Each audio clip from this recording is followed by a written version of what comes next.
In the glittering halls of Greystone Manor, philanthropist Sir Reginald Harrow raises a glass of Bordeaux to toast his latest charity only to collapse, poisoned by cyanide.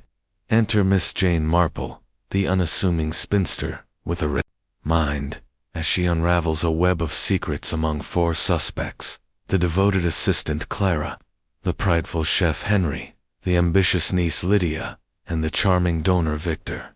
Was it greed, betrayal, or fear that laced the wine? As clues point to a fraudulent charity and a deadly cover-up, Miss Marple sets a cunning trap to catch a killer before they strike again. Chapter 1. The Gala at Greystone Manor. The October wind tugged at the ancient elms surrounding Greystone Manor, sending a cascade of amber leaves across the gravel drive. Inside, the grand dining hall glowed with the warmth of crystal chandeliers, their light dancing on the polished silver and delicate china set for Sir Reginald Harrow's annual Charity Gala. The room buzzed with the county's elite ladies in shimmering gowns, gentlemen in crisp tailcoats, all gathered to celebrate Sir Reginald's latest philanthropic venture, a children's hospital to be built in the nearby town of Ashford. At the edge of the throng, seated unobtrusively near a velvet-draped window, was Miss Jane Marple, her neat gray head bent over a piece of knitting. She had come at the invitation of the local vicar, a distant cousin, and though she seldom attended such grand affairs, her curiosity about human nature had persuaded her. Sir Reginald, a broad-shouldered man of 60, with a mane of silver hair and a voice that carried like a foghorn, stood at the head of the long mahogany table. His florid cheeks glowed with enthusiasm as he raised a glass of deep red Bordeaux, its hue catching the candlelight. To the children of Ashford, he declared, and to a future where no child suffers without care. The guests clapped. Their applause, a polite ripple, though Miss Marple's sharp eyes caught flickers of less charitable sentiments, a tightened smile here, a sidelong glance there. Sir Reginald, she noted, was a man who inspired both admiration and envy. As the toast concluded, Sir Reginald brought the glass to his lips. He took a single sip, then froze. His ruddy face twisted in a grimace, his free hand clawing at his starched collar. The glass slipped from his fingers, shattering on the parquet floor, and a gasp rose from the crowd as he staggered, his knees buckling.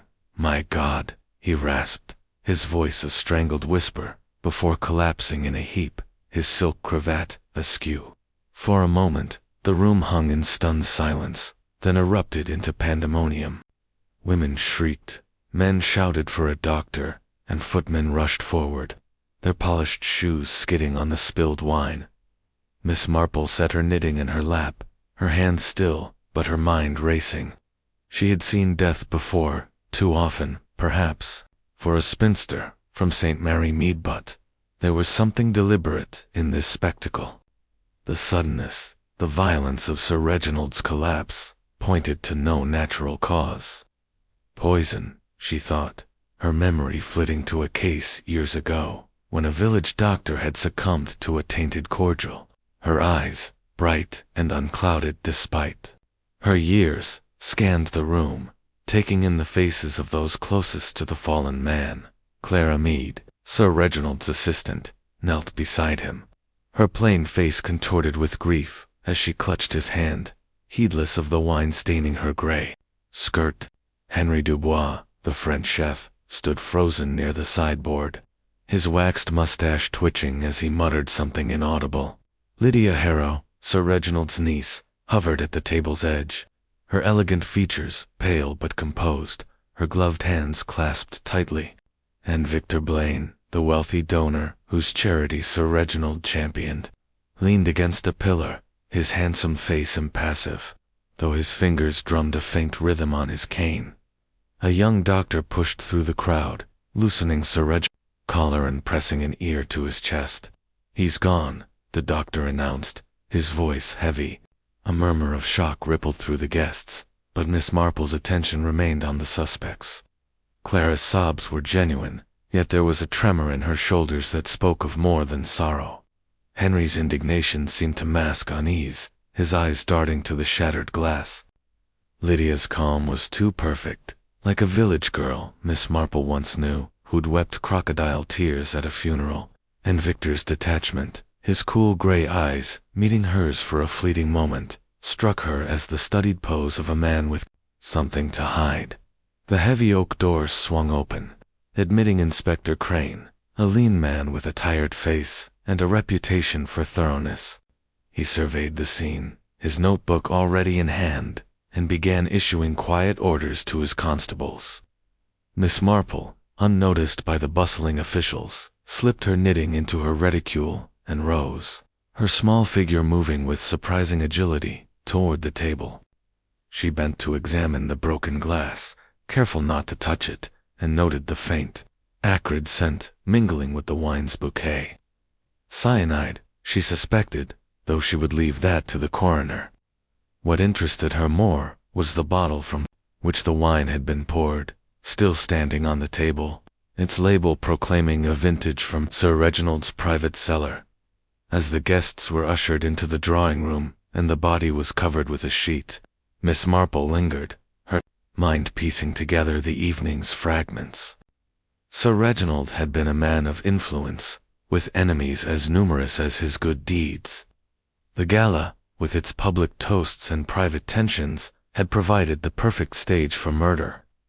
She thought of St. Mary Mead, or a poisoned jar of marmalade, had unraveled a web of jealousy.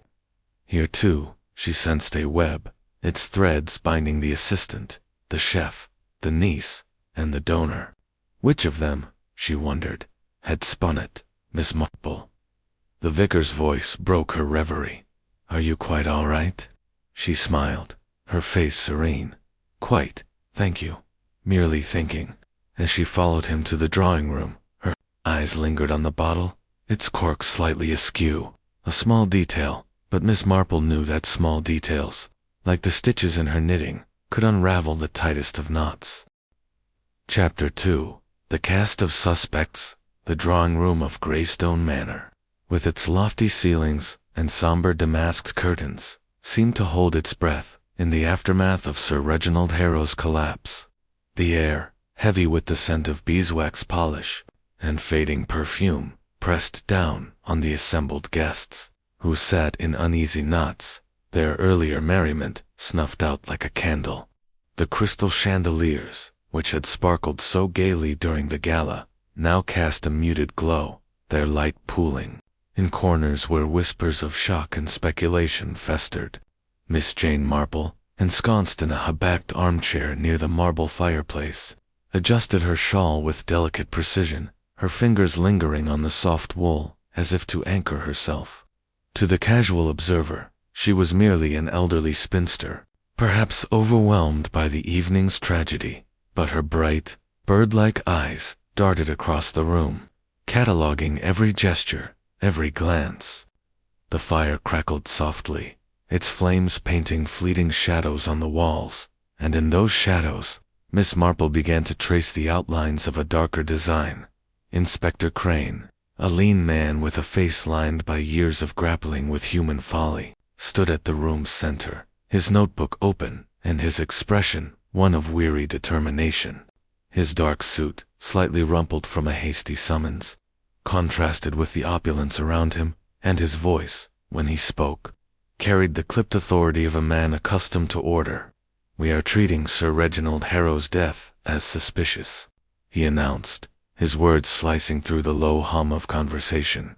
"The coroner's initial examination points to cyanide in the wine he drank. I will need statements from those who were closest to him at the time of the toast."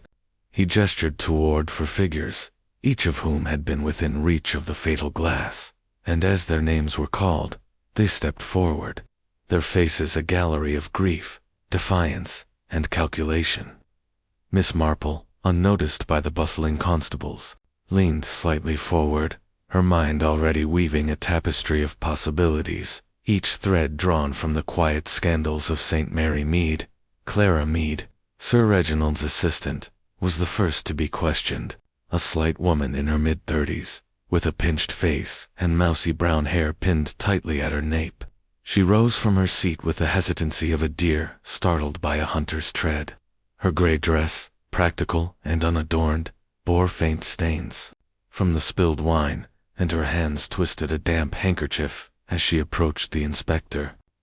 Clara had poured the Bordeaux for Sir Reginald's toast, a duty she had performed at every gala for a decade. She explained in a voice that trembled like a leaf in the wind. "I've served him faithfully for 10 years, she said, her eyes welling with tears that spilled onto her pale cheeks. "He was so kind, like a father to me. I'd never harm him, never." Her voice broke, and she pressed the handkerchief to her mouth, her shoulders shaking with suppressed sobs. Inspector Crane, his pen poised, asked if she had noticed anything unusual about the bottle or the glass. Clara shook her head vehemently, her fingers tightening on the sodden cloth. It was just as always. The bottle came from his cellar, sealed. I poured it myself, right there at the table. Miss Marple, her hands folded in her lap, observed Clara closely. The girl's distress seemed genuine, yet there was a brittleness to it, a note of something rehearsed, like a village lass who'd wept too readily over a stolen trinket. Clara's devotion to Sir Reginald was evident, but devotion, Miss Marple knew, could curdle into something dangerous. She recalled a housemaid in St. Mary Mead, fiercely loyal to her mistress, who had slipped arsenic into a rival's tea out of misguided protectiveness. Had Clara, perhaps, seen Sir Reginald's inquiries into some matter, say, a charity's finances, a threat to his legacy? Miss Marple's eyes lingered on the assistant's trembling hands, noting a faint ink stain on her thumb, the mark of someone who spent hours at a desk, perhaps privy to secrets her employer had uncovered. Next came Henry Dubois, the French chef, a wiry man with a waxed mustache and eyes that glinted with indignation. He strode forward with the swagger of a performer, his white apron discarded but his black waistcoat still immaculate, as if he refused to let tragedy tarnish his professional pride. Henry had overseen the gala's menu, a triumph of culinary art that had drawn murmurs of approval from even the most jaded guests. The wine, he declared in a thick accent, was none of his concern.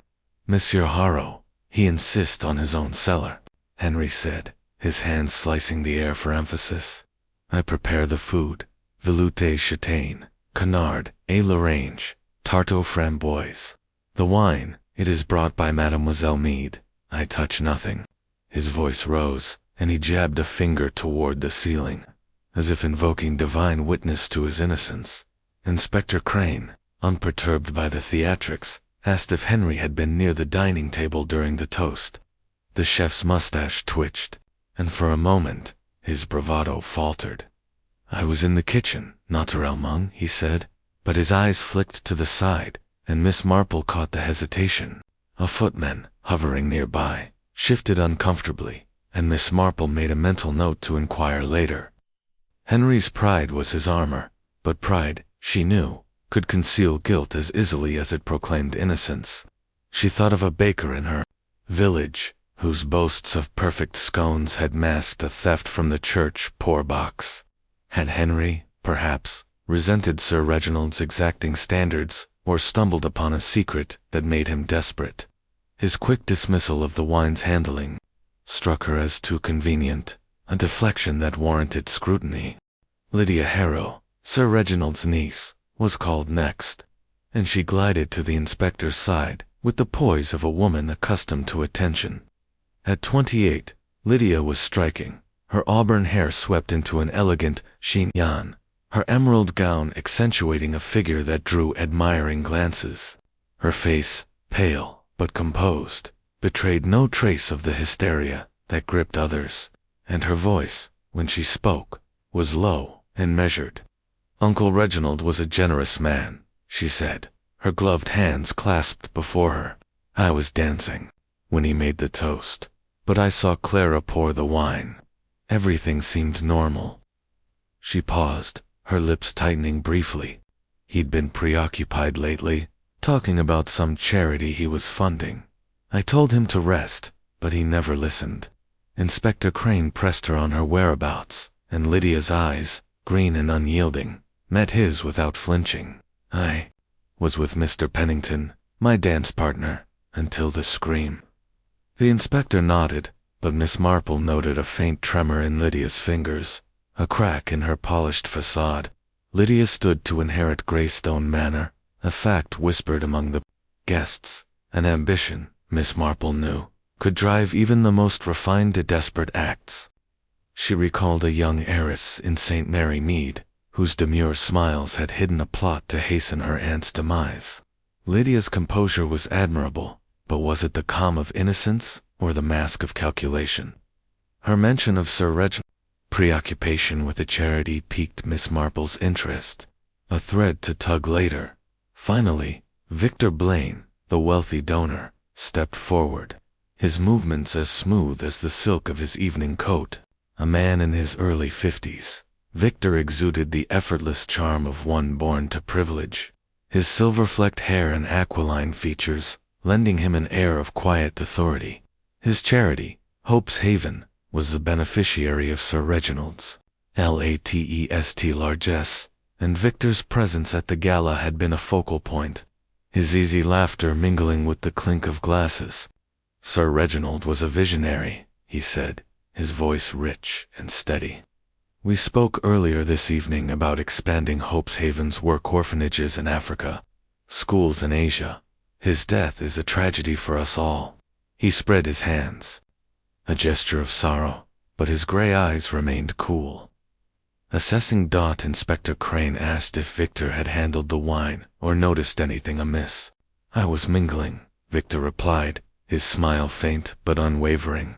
"I saw Clara with the bottle, but I was too far to notice details. My focus was on the guests, ensuring they felt the cause's importance."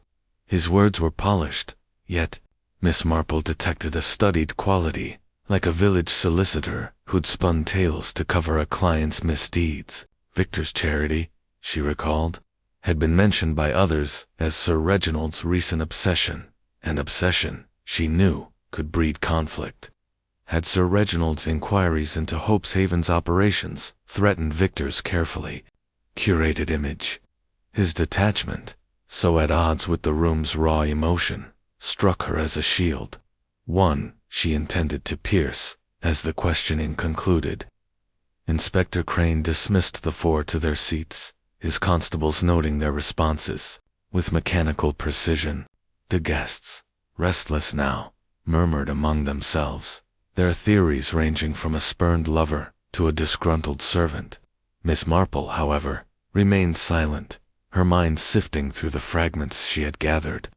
Clara's tears, Henry's bluster, Lydia's poise, Victor's charm, each was a piece of a puzzle, but the shape of the whole eluded her. She thought of a village fete, where a poisoned jar of chutney had unraveled a web of envy and betrayal. Here, too, she sensed a web, its strands binding the assistant, the chef, the niece, and the donor in ways yet unseen. The inspector approached her, his expression one of polite indulgence. "Miss Marple, isn't it? The vicar mentioned you've a knack for noticing things. Any thoughts?" She smiled, her face a study in harmlessness. "Oh, I'm just an old woman, Inspector, but people are much the same everywhere, aren't they?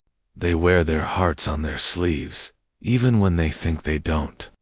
Crane nodded, unconvinced but too busy to press her, and moved to confer with his men. Miss Marple's gaze returned to the four suspects, now seated apart, each wrapped in their own thoughts. Clara, slumped in a chair, dabbed at her eyes, but her glances toward the door suggested a longing to escape scrutiny. Henry, arms crossed, muttered to a waiter, his agitation barely contained. Lydia, sipping a glass of water, caught Victor's eye for a fleeting moment, a look that vanished as quickly as it came. Victor, leaning against a bookcase, toyed with a gold cufflink, his face unreadable. Miss Marple's fingers twitched, as if reaching for her knitting, though it lay in her reticule. Motives, she mused, were like the roots of her village, roses hidden, tangled, but always there if one dug deeply enough. The clock on the mantel struck midnight, its chimes a somber knell. The guests, exhausted, began to drift toward the manor's guest rooms or their carriages, under the watchful eyes of the constables. Miss Marple rose, her small frame moving with quiet purpose, toward the dining hall, where the fatal bottle still stood, cordoned off by police tape. She paused, her eyes tracing the label Chateau Lafite, 1908, a vintage Sir Reginald had prized. The cork, she noted, was slightly askew, a detail overlooked in the chaos. Had it been tampered with, or was it merely careless handling? She filed the observation away, her mind already turning to the cellar, where answers might lie. As she rejoined the vicar, who fussed over her comfort, Miss Marple's thoughts lingered on the four: Clara's loyalty, Henry's pride, Lydia's ambition. Victor's polished was a facet of human nature, and human nature, she knew, was the key to every crime. A dreadful business, the vicar said, offering his arm. Indeed, Miss Marple replied, her voice soft but her mind as sharp as a needle. The cast of suspects had taken the stage, and the play, she sensed, was only beginning. Chapter 3: The Assistant's Devotion. The morning after the gala. Greystone Manor lay under a pall of mist, its grey stone walls glistening as if mourning Sir Reginald Harrow's untimely end. The guests, confined by Inspector Crane's orders, until preliminary inquiries were complete, moved about with the subdued air of those trapped in a tragedy not of their making. Miss Jane Marple, having breakfasted on tea and a single scone in the Manor's morning room, felt the weight of the house's silence. The room, with its tall windows and faded chintz curtains, offered a view of the gardens, where autumn roses drooped under the damp. Miss Marple, her knitting retrieved from her reticule, sat by the window, her needles clicking softly as she pondered the previous night's revelations. The four suspects, Clara Meade, Henry Dubois, Lydia Harrow, and Victor Blaine, each occupied a corner of her mind, but it was Clara, the assistant, who drew her attention now. There was something in the girl's tearful devotion that warranted a closer look, and Miss Marple, ever attuned to the nuances of human behavior, resolved to seek her out. Clara Meade was found in the Manor's rose garden, a secluded patch enclosed by yew hedges, where she walked alone, her grey coat buttoned tightly against the chill. Her face pale and drawn, bore the marks of a sleepless night, and her eyes red-rimmed, darted nervously as Miss Marple approached, her step light but purposeful. "Good morning, my dear," Miss Marple said, her voice warm with the gentle solicitude that had disarmed many a guarded soul in St. Mary Mead. "I thought a breath of air might do us both good, and these roses are so lovely, even in their decline." Clara managed a wan smile, clutching a small notebook to her chest, as if it were a shield. "I needed to get away," she murmured. "It's all so dreadful." Miss Marple nodded, settling onto a wrought iron bench and gesturing for Clara to join her. The assistant hesitated, then sat, her posture rigid. "It must be terribly hard for you," Miss Marple continued, her needles resuming their rhythm. "You were so close to Sir Reginald, weren't you? Almost like family, I gather." Clara's lips trembled, and she nodded, her fingers tightening. On the notebook, he was everything to me, she said, her voice barely above a whisper. "He gave me a purpose, a place. I was nothing before a clerk's daughter, scraping by. He saw something in me, trusted me with his work, his dreams." There was a fervor in her words, a passion that struck Miss Marple as both touching and faintly unsettling. She recalled a young woman in her village, a governess who had adored her employer with such intensity that it had blinded her to his flaws and led her to conceal his misdeeds. "You poured the wine for him last night," Miss Marple said, gently, her tone devoid of accusation. Such a responsibility, handling something so precious to him. Clara's eyes widened, and she shook her head, her voice rising. "I didn't do anything to it. The bottle was sealed, from his cellar. I opened it right there, in front of everyone. I'd never hurt him, never." Miss Marple's needles paused, and she tilted her head, her expression one of kindly concern. Of course, my dear, no one's saying you did, but you must have been so busy, managing all his affairs. I expect you knew everything about his work, his charities, his plans. Clara's shoulders slumped, and she nodded, her gaze dropping to the gravel path. I did, she admitted. He relied on me for his correspondence, his schedules. Lately, he was preoccupied. He kept talking about Hope's Haven, Mr. Blaine's charity. He said there were discrepancies, things that didn't add up. This was new, and Miss Marple's interest sharpened, though her face remained serene. Discrepancies? She prompted, her voice as soft as the mist. Clara hesitated, glancing around as if the EUs might harbor eaves. He didn't say much, only that he'd asked for records, financial reports. He was meeting with Mr. Blaine about it, and he seemed worried. I told him to let it go, that he was doing so much good, but he wouldn't listen. Her voice cracked, and she pressed a hand to her mouth, her eyes filling anew. Miss Marple observed the girl closely, noting the tremor in her hands, the way her fingers clutched the notebook, as if it held secrets of its own. There was loyalty here, fierce and unshakable, but loyalty, she knew, could be a double-edged sword. In St. Mary Mead, a devoted housekeeper had once doctored accounts to protect her master's reputation, only to entangle herself in his crimes. Had Clara, perhaps, uncovered something in Sir Reginald's inquiries that she felt compelled to hide or to act upon?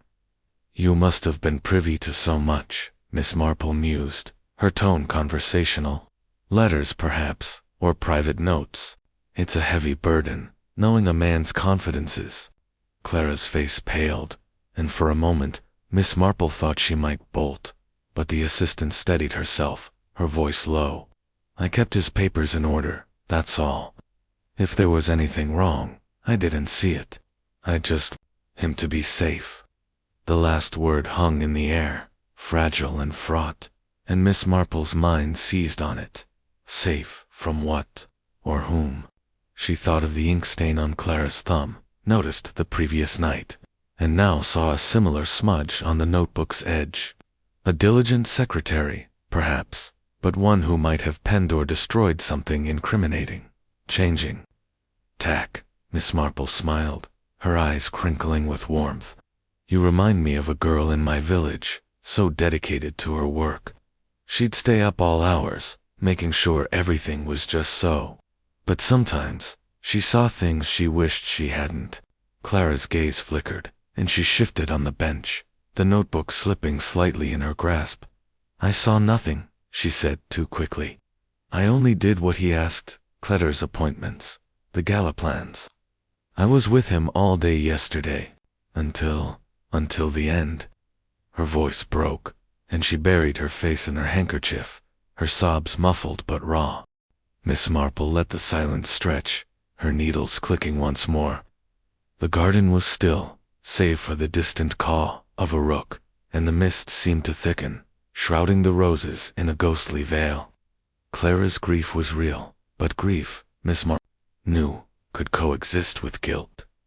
She recalled a case in St. Mary Mead, where a loyal friend had poisoned a rival to protect a loved one, believing it a necessary sacrifice. Had Clara, in her zeal to shield Sir Reginald, taken a step too far? Or was she merely a pawn, privy to secrets that others wished to keep buried? You mentioned the cellar, Miss Marple said, her tone light, as if the thought had just occurred.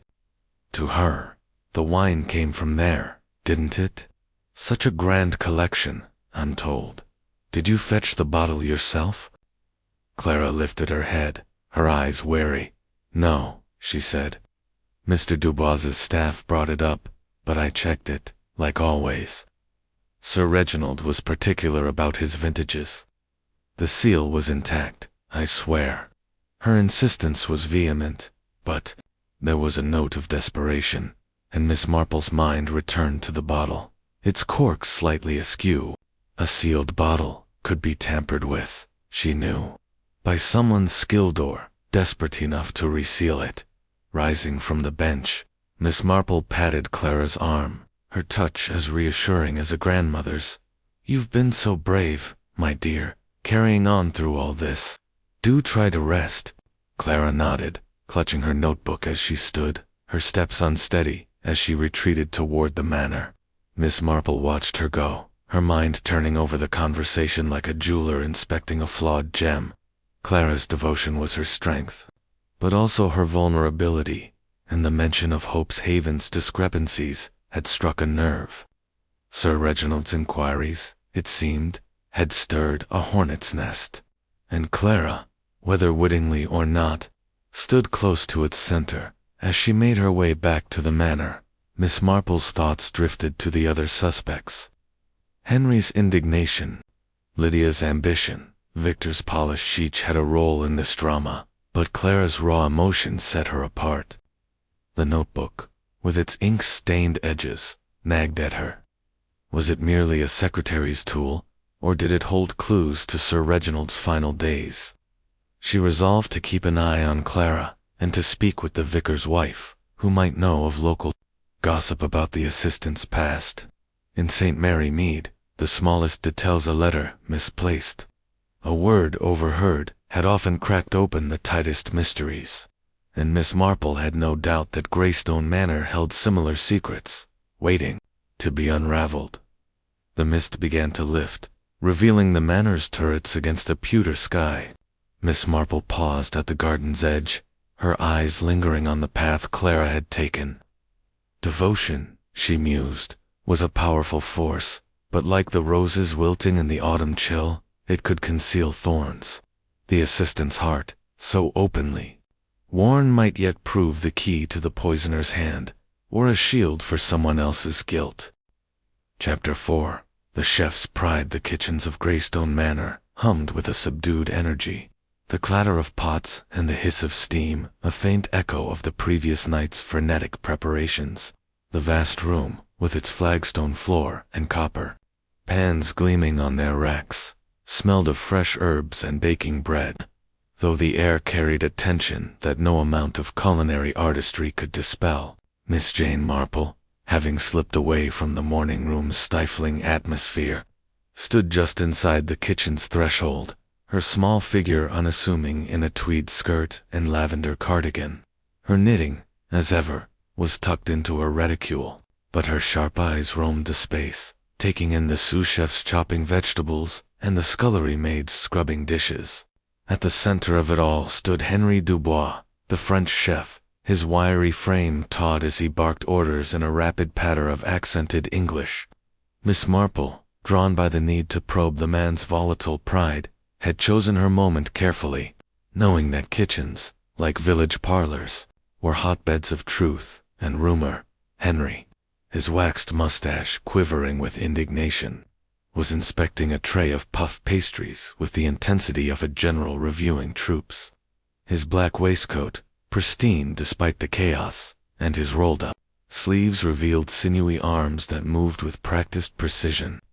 The gala's tragedy had done little to dim his authority here, and Miss Marple noted the deference of his staff, their glances flickering toward him as if seeking approval, fearing rebuke. She approached slowly, her steps soft on the stone floor, and cleared her throat. "Monsieur Dubois," she said, her voice gentle but clear, "might I trouble you for a moment? I've heard such praise for your cooking, and I thought I might see you at work." Henry turned, his dark eyes narrowing, but the flattery softened his scowl. "Madame," he said, with a slight bow, "you honor me, but this is no time for compliments. A tragedy, Nan. My kitchen, it is turned upside down by these policemen, asking foolish questions." He waved a hand, dismissing an imaginary horde of inspectors, and Miss Marple smiled, her face a picture of harmless curiosity. "Oh, I quite understand," she said, stepping closer to a workbench where a bowl of raspberries gleamed like rubies. "It must be dreadful, having your domain disrupted. But your work last night, the veloute, the canardet, was the talk of the gala. Sir Reginald must have been so proud to have you." The mention of Sir Reginald brought a flicker of emotion to Henry's face. Though whether it was grief or irritation, Miss Marple could not yet tell. Monsieur Harrow, he appreciates quality, Henry said, his chest puffing slightly. He trusts me to make his galas magnifique. The food, it was parfait, perfect. The wine, that is not my affair. I tell this to your Inspector Crane, but he, poke and prod, like I am some criminal.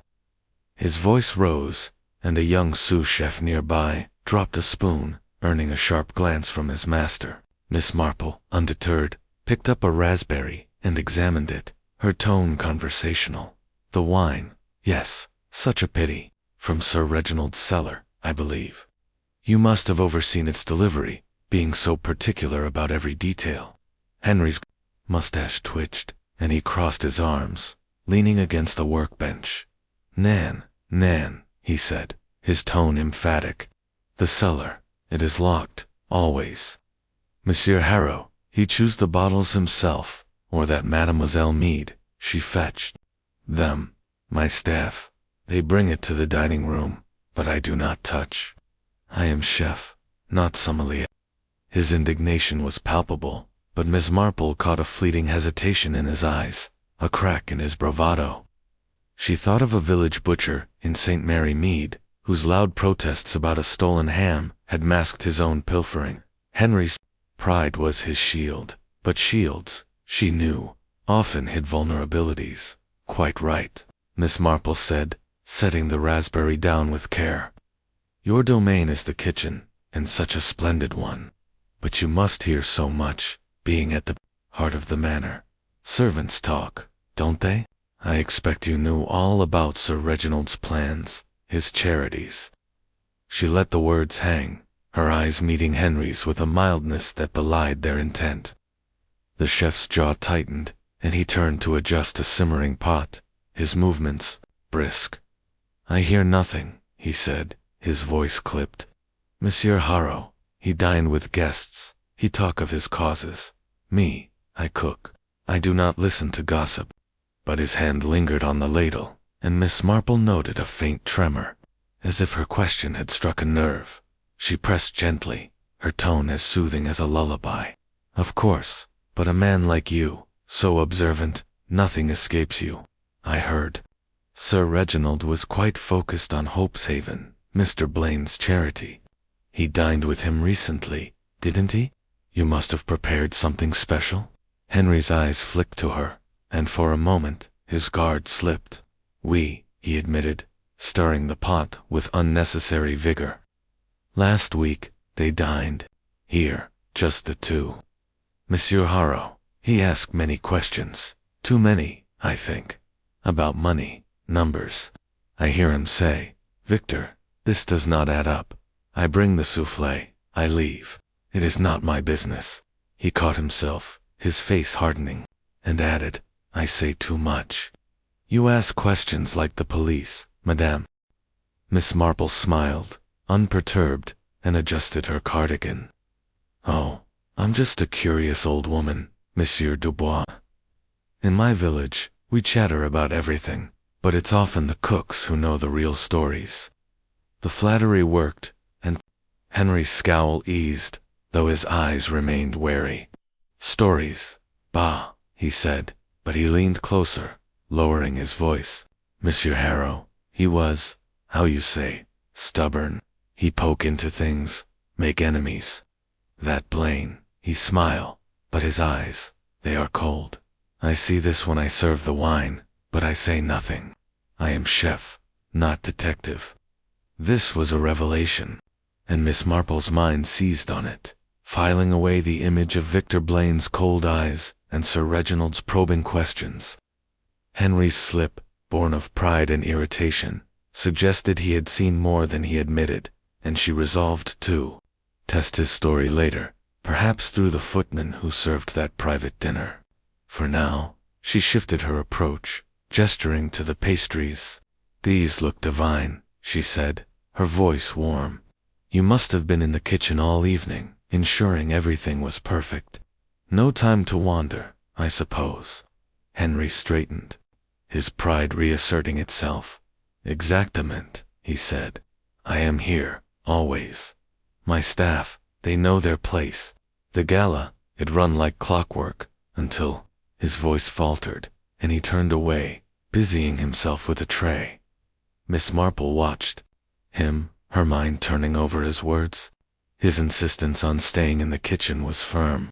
Yet the footman's discomfort the previous night, when Henry's alibi was questioned, suggested otherwise.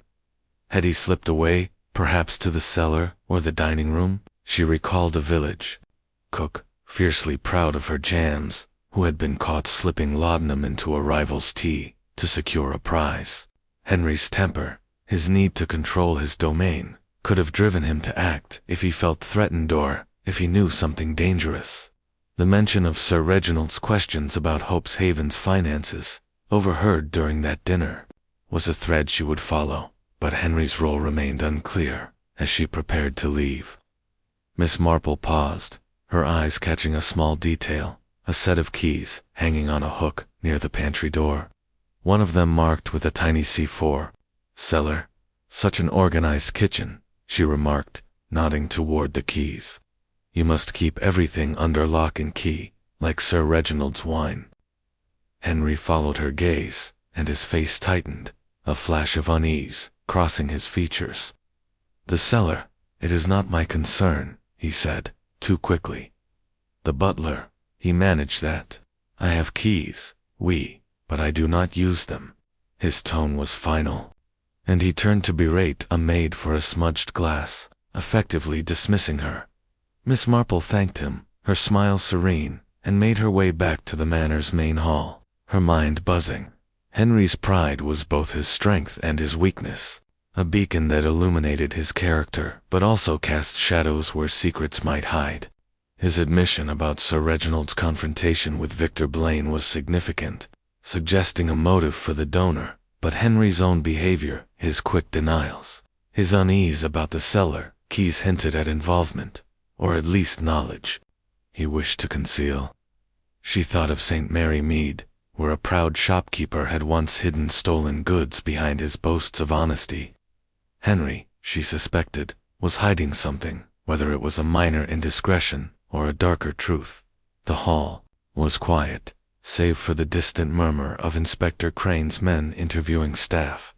Miss Marple paused by a window, her gaze drifting to the gardens where she had spoken with Clara Mead. The assistant's devotion, Henry's pride, both were facets of the same human puzzle, and each, she felt, held a piece of the answer to Sir Reginald's death.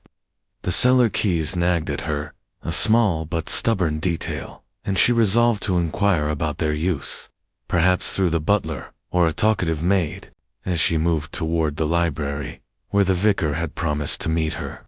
Miss Marple's thoughts settled on a single certainty. Henry Dubois, with his fiery temper and guarded slips, was a man to watch, and his kitchen, like her village's gossip circles, might yet yield the truth. Chapter 5. The niece's ambition. The afternoon light filtered through the tall windows of Greystone Manor's drawing room, casting long slanting beams across the Persian rugs and mahogany furniture.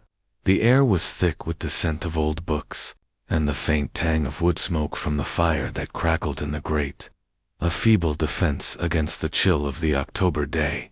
Miss Jane Marple, seated in a cushioned armchair near the hearth, appeared engrossed in her knitting, the soft click of her needles blending with the room's quiet hum. Yet her eyes, bright and unclouded, roamed the space, settling on Lydia Harrow, Sir Reginald's niece, who stood by a rosewood table, arranging a vase of late-blooming chrysanthemums with meticulous care. The young woman's elegance, her auburn hair gleaming under the chandelier, belied the tension that hung about her like a shadow. Miss Marple, ever attuned to the undercurrents of human nature, had chosen this moment to probe Lydia's polished exterior, sensing that ambition, like the chrysanthemum's vivid hues, often concealed a more complex truth. Lydia, at 28, was a vision of poised grace, her emerald silk dress rustling softly as she moved. Her face, pale but composed, bore no trace of the raw grief that had marked Clara Mead or the indignation of Henry Dubois. Yet Miss Marple, who had seen many a village beauty masks their motives behind a serene facade, noted the slight tightening of Lydia's lips, the way her gloved fingers lingered on the flower stems, as if seeking stability. The drawing room, though filled with a few lingering guests and a constable taking notes, felt intimate, and Miss Marple seized the opportunity. "Miss Harrow," she said, her voice gentle as a summer breeze, "you have such a way with flowers. They brighten this somber day, don't they? I expect you brought much light to your uncle's life, too." Lydia turned, her green eyes meeting Miss Marple's with a flicker of surprise, quickly masked by a polite smile.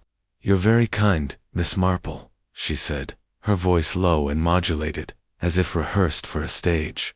Uncle Reginald was fond of the gardens, though he rarely had time to enjoy them. I tried to keep things beautiful for him.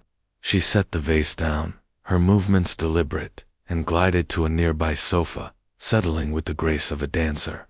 Miss Marple, her needles pausing, tilted her head, her expression one of kindly interest. "He must have relied on you," she said. "A man like Sir Reginald, with all his charities and grand plans, needs someone steady, someone with vision. You're to inherit Greystone Manor, I hear." The question, though softly posed, hung in the air like a challenge, and Lydia's fingers, resting in her lap, tightened briefly on her gloves. "Yes," she admitted, her tone measured. "Uncle had no children, and my father his brother passed years ago. The manor was to come to me, though I never thought it would be so soon." Her eyes flickered to the fire, and for a moment a shadow crossed her face. Though whether it was sorrow or calculation, Miss Marple could not yet discern. She recalled a young woman in St. Mary Mead, heiress to a modest estate, whose demure manners had hidden a ruthless drive to secure her future. Lydia's ambition, whispered about among the guests, was a thread Miss Marple intended to unravel. "He was such a forceful man," Miss Marple continued, her needles resuming their rhythm, "always meddling, I suppose, with his causes. I heard he was quite taken with Hope's Haven, Mr. Blaine's charity. Did he talk to you about it?" Lydia's gaze returned to Miss Marple, and her smile, though still polite, grew taut. "Uncle was always chasing some new project," she said, her voice cool. "Hope's Haven was his latest. He spoke of it often, too often, perhaps. He was concerned about its management, I think. He kept saying he needed to get to the bottom of things.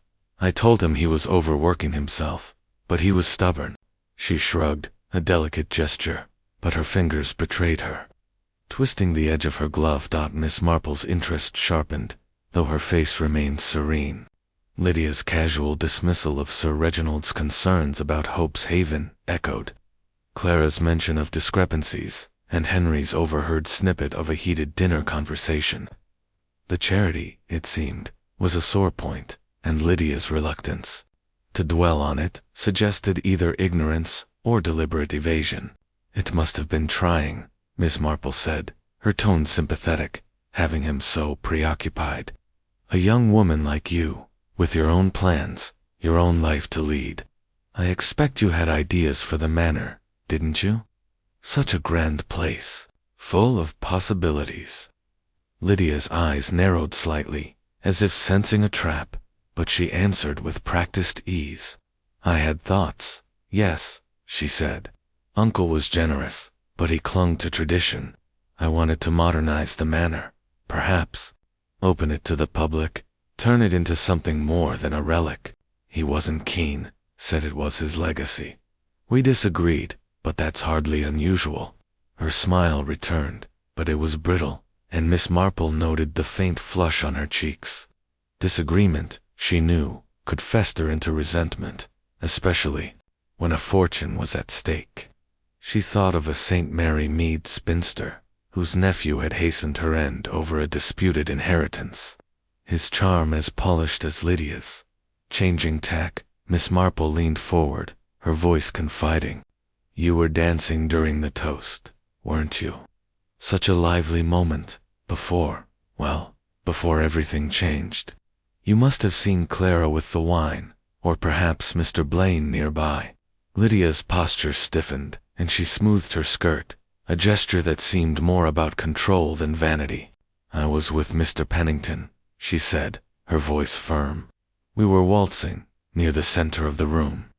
I saw Clara pour the wine, but it was all so quick. I didn't notice Mr. Blaine, or anyone else, really. My attention was on the dance." Her words were precise, but Miss Marple caught a fleeting glance toward the door, as if Lydia wished to escape the scrutiny.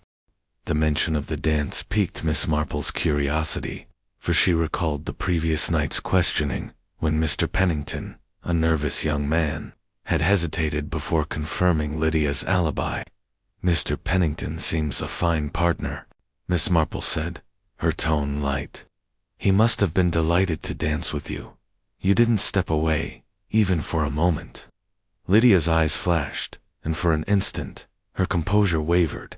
"No," she said, a touch too sharply. "We danced until the scream. I stayed with him the whole time." But her fingers, now twisting the glove's hem, told a different story, and Miss Marple filed the discrepancy away, a small but nagging detail.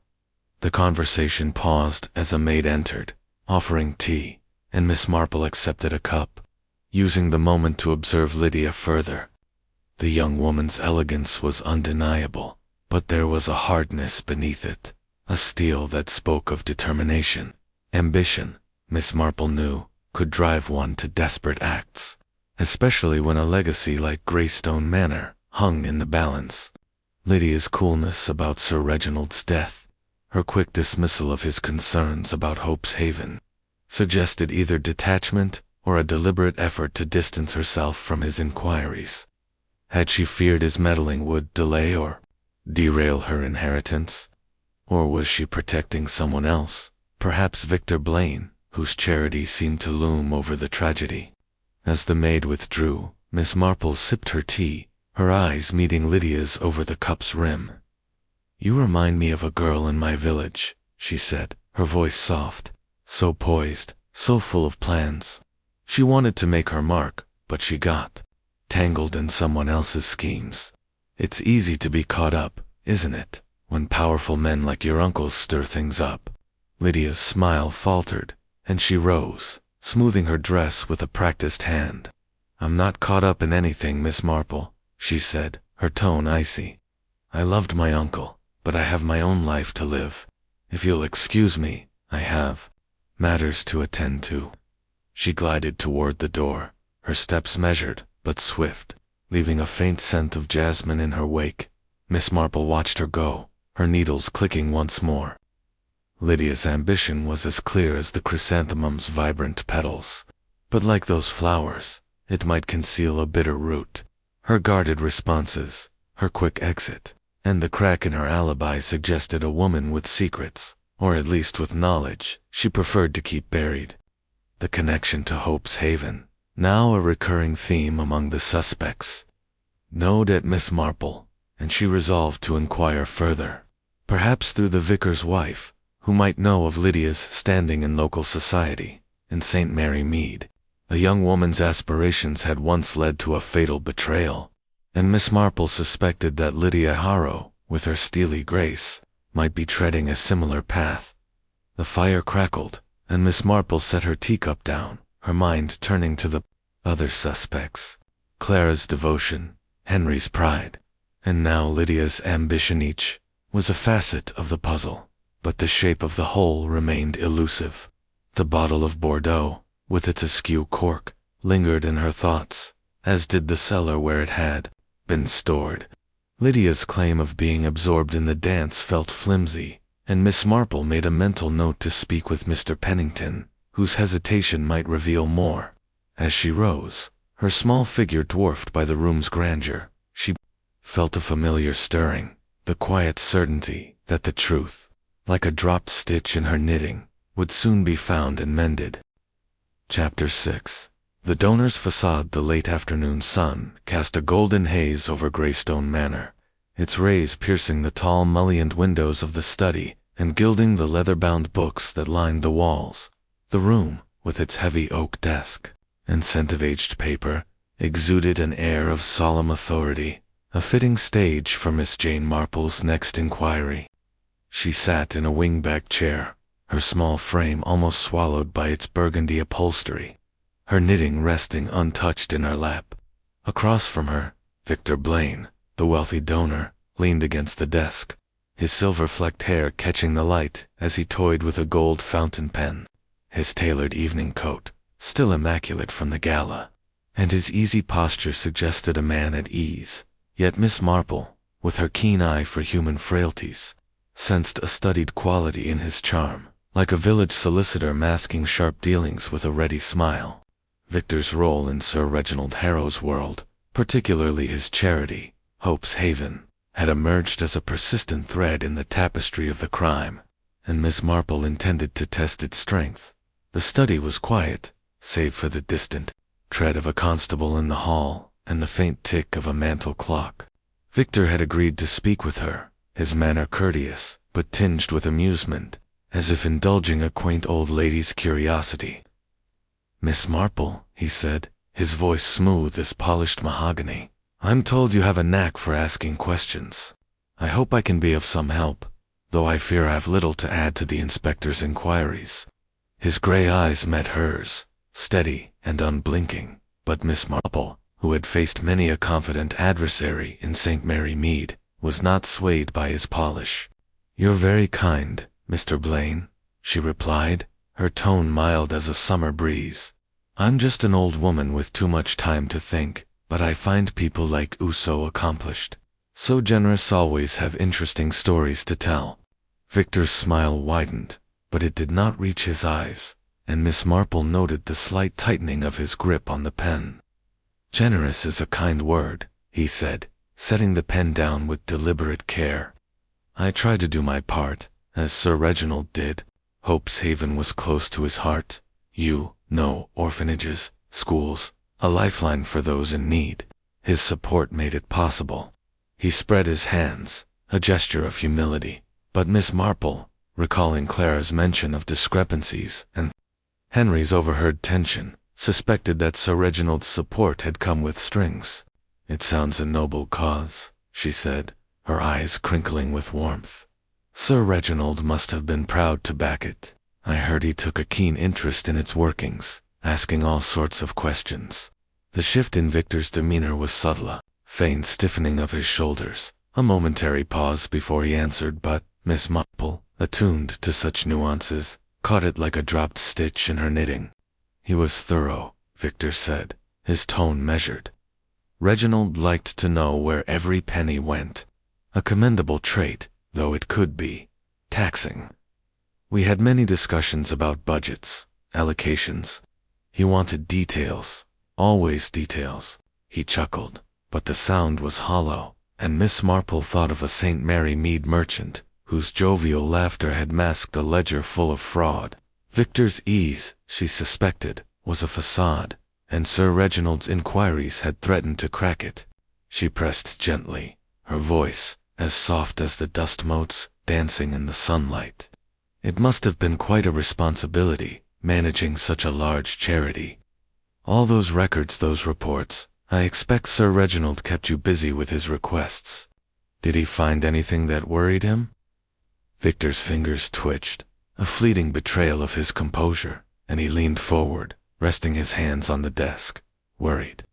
No, I wouldn't say that," he replied, his smile returning, but thinner now. "He was meticulous, that's all. We were in the process of clarifying some figures, routine matters. He dined with me last week, brought a fine Bordeaux to celebrate our partnership. We parted on excellent terms." His words were smooth, but Miss Marple's mind seized on the mention of the Bordeaux, a detail that echoed the fatal wine of the gala. "Such a generous gesture," she said, her tone admiring. "Bringing his own wine, I mean, he did love his cellar, didn't he? I suppose you chose the bottle together for the gala too." Victor's eyes narrowed, and for an instant, his charm faltered, replaced by a glint of wariness. "No," he said, a touch too quickly. "The gala's wine was Reginald's choice, as always. I had no hand in it. I was merely a guest, there to support the cause. He straightened, his hands slipping into his pockets, and Miss Marple noted the gesture, a subtle retreat. She recalled a village swindler, whose casual shrugs had hidden a cache of stolen funds. Victor's denial, so promptly delivered, felt like a door slammed shut, and she resolved to pry it open later. Perhaps through the butler who managed the cellar. Changing tack, Miss Marple tilted her head, her expression one of innocent curiosity. You must have been close to Sir Reginald, working so closely on Hope's Haven. Did you see him that evening, before the toast? I imagine you were mingling, charming the guests. Victor relaxed slightly, his smile returning, though it remained guarded. I was mingling, yes, he said. The gala was a triumph at least, until the tragedy. I spoke with Reginald briefly, about the hospital fund. He was in high spirits, full of plans. I didn't see the wine poured though. My attention was elsewhere. His voice was steady, but Miss Marple caught a faint emphasis on elsewhere, as if he were eager to distance himself from the fatal moment. She nodded, her face serene, but her mind was racing. Victor's account of his movements was vague, and his insistence on being detached from the wine's handling echoed Henry's defensiveness and Lydia's careful alibi. In St. Mary Mead, a charming newcomer had once deflected suspicion with similar ease, only to be unmasked as a forger. Victor's polish, she suspected, was a shield, and his charity, Hope's Haven, a potential motive. Clara had spoken of discrepancies, Henry of a tense dinner, and Lydia of Sir Reginald's stubborn inquiries, all pointing to Victor's enterprise as a source of conflict. Had Sir Reginald uncovered something, a misallocated fund, a fabricated report that threatened Victor's reputation, or worse? You remind me of a gentleman in my village, Miss Marple said, her voice confiding, as if sharing a harmless anecdote, so successful, so admired, but he got himself into a muddle over some investments. He meant well, but secrets have a way of coming out, don't they? Victor's smile froze, and for a moment, his gray eyes locked onto hers, searching for intent. Then he laughed, a low, controlled sound. Secrets, Miss Marple? I'm an open book. Hope's Haven's records are available to anyone who asks, Reginald included. If he had concerns, we'd have sorted them out. A pity he didn't live to see it. His words were smooth, but Miss Marple detected a faint edge, a warning too. Tread no further. She smiled, undeterred, and rose, smoothing her skirt with a delicate hand. You've been so patient, Mr. Blaine, indulging an old woman's chatter. I'm sure you have much to attend to, with the charity and all. Victor inclined his head, his courtesy impeccable, but as he escorted her to the door, Miss Marple noted the tension in his stride, the way his hand lingered on the doorknob. A pleasure, Miss Marple, he said, his voice warm, but his eyes cold. Do let me know if I can assist further. She thanked him, her face a mask of benign gratitude, and stepped into the hall, her mind already dissecting the encounter. The study door closed behind her, and Miss Marple paused, her gaze drifting to a portrait of Sir Reginald above the staircase, his stern features softened by a philanthropist's zeal. Victor Blaine's facade, she mused, was as carefully crafted as the manor's grandeur. But facades, like village facades, often hid flaws. His mention of the Bordeaux dinner, his quick denial of involvement with the gala's wine, and his unease at her probing about Hope's Haven, all pointed to a man with something to conceal. The charity, she suspected, was the key, and Sir Reginald's questions about money, about numbers, had struck a nerve. She recalled a St. Mary Mead churchwarden, whose pious donations had masked a siphoned fund, exposed by a nosy vicar. Victor, she felt, was no saint, and his charm, like the churchwarden's, might crumble under scrutiny. As she made her way to the library, where the vicar had promised to share local gossip, Miss Marple's thoughts turned to the other suspects. Clara's devotion, Henry's pride, Lydia's ambition. And now Victor's facade edge was a piece of the puzzle, but the picture remained incomplete. The Bordeaux bottle, with its askew cork, and the cellar where it had been stored, lingered in her mind, as did Victor's vague alibi. She resolved to speak with the footman who had served at the private dinner, and to inquire about Hope's Haven's reputation through the vicar's wife, who knew the county's undercurrents. In St. Mary Mead, the truth had often emerged from such quiet sources, and Miss Marple had no doubt that Greystone Manor, with its secrets and shadows, would yield its own revelations in time. Chapter 7. The Clue in the Cellar. The evening shadows lengthened across Greystone Manor, cloaking its corridors in a somber hush as the day's inquiries wound down.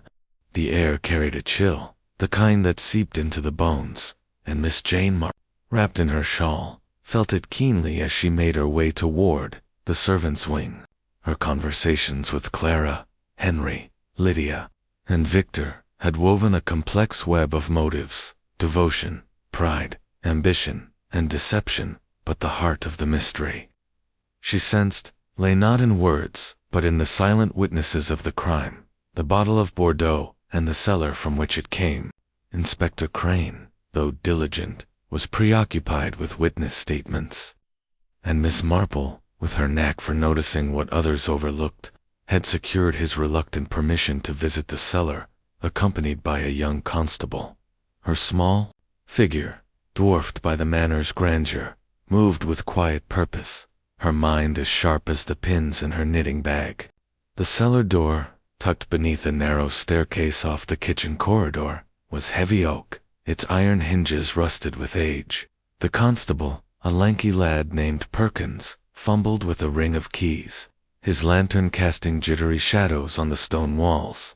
"Not much to see down there, ma'am," he said, his voice tinged with skepticism. "Just bottles and dust."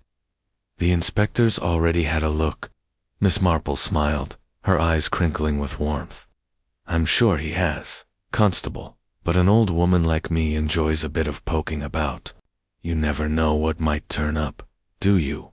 Perkins shrugged, unlocking the door with a creak, and held the lantern aloft as they descended the worn steps. The air growing damp and musty, the cellar was vast, its vaulted ceiling supported by stone arches that loomed like the ribs of some ancient beast. Rows of wine racks stretched into the gloom, their bottles glinting faintly in the lantern's glow, each nestled in its own cradle of wood and cobwebs. The floor, cold flagstone, bore scuff marks from recent visitors, likely the police, Miss Marple thought, though she noted a few fresher tracks, as if someone had been here since the gala. The constable hovered near the stairs, his lantern swaying, while Miss Marple moved deeper, her steps deliberate but unhurried. "Sir Reginald's pride, this cellar," she murmured, as if to herself. "Such a collection. He'd have been particular about every bottle, wouldn't he?" Perkins nodded, warming to her chatter. "Aye, Mum." "The butler, Mr. Grayson, says Sir Reginald picked the wines himself, especially for the galas. That Bordeaux Chateau Lafite, 1908, was one of his favorites." Miss Marple's interest sharpened, though her face remained serene.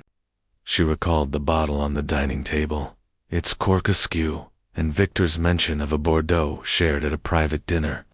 "Picked it himself," she repeated, her tone musing. "And Miss Mead fetched it, I suppose, or perhaps the kitchen staff." Perkins scratched his head. "Miss Mead, usually, but Mr. Grayson said one of the footmen brought it up that night. Henry's lot, I reckon." This aligned with Henry's claim that his staff handled the wine, but Miss Marple's mind lingered on the cellar's locked door and the keys she had seen in the kitchen, one marked with a C. Had Henry, despite his protests, accessed the cellar? Or had someone else, Clara, Lydia, Victor, found a way in? She moved to the rack where the Bordeaux was stored, its label matching the gala's fatal bottle. The bottles were neatly arranged, but one slot was empty, and beside it, she noticed a faint scratch on the wood, as if a bottle had been hastily removed. "Curious," she said, bending closer, her eyes tracing the mark. The constable, peering over her shoulder, frowned. "Just a nick, ma'am. Old racks, bound to get banged up." But Miss Marple, who had once solved a theft in St. Mary Mead by noting a scratched table, was not so dismissive. She ran a finger along the rack, feeling the splintered edge, and then turned her attention to the bottle beside it. Its cork, unlike the others, bore a tiny scratch, barely visible in the dim light, as if it had been pried open and resealed. Her pulse quickened, though her expression remained placid. "This bottle," she said, pointing without touching. "It's been handled, hasn't it? Not like the others." Perkins squinted, holding the lantern closer, and nodded reluctantly. "Could be, ma'am?" "But the police checked the bottles, nothing amiss," they said. Miss Marple straightened, her mind racing. A tempered cork suggested premeditation, a poisoner who had prepared the bottle before the gala, but who had access. Clara, who fetched the wine. Henry, with his kitchen keys. Lydia, familiar with the manor's routines.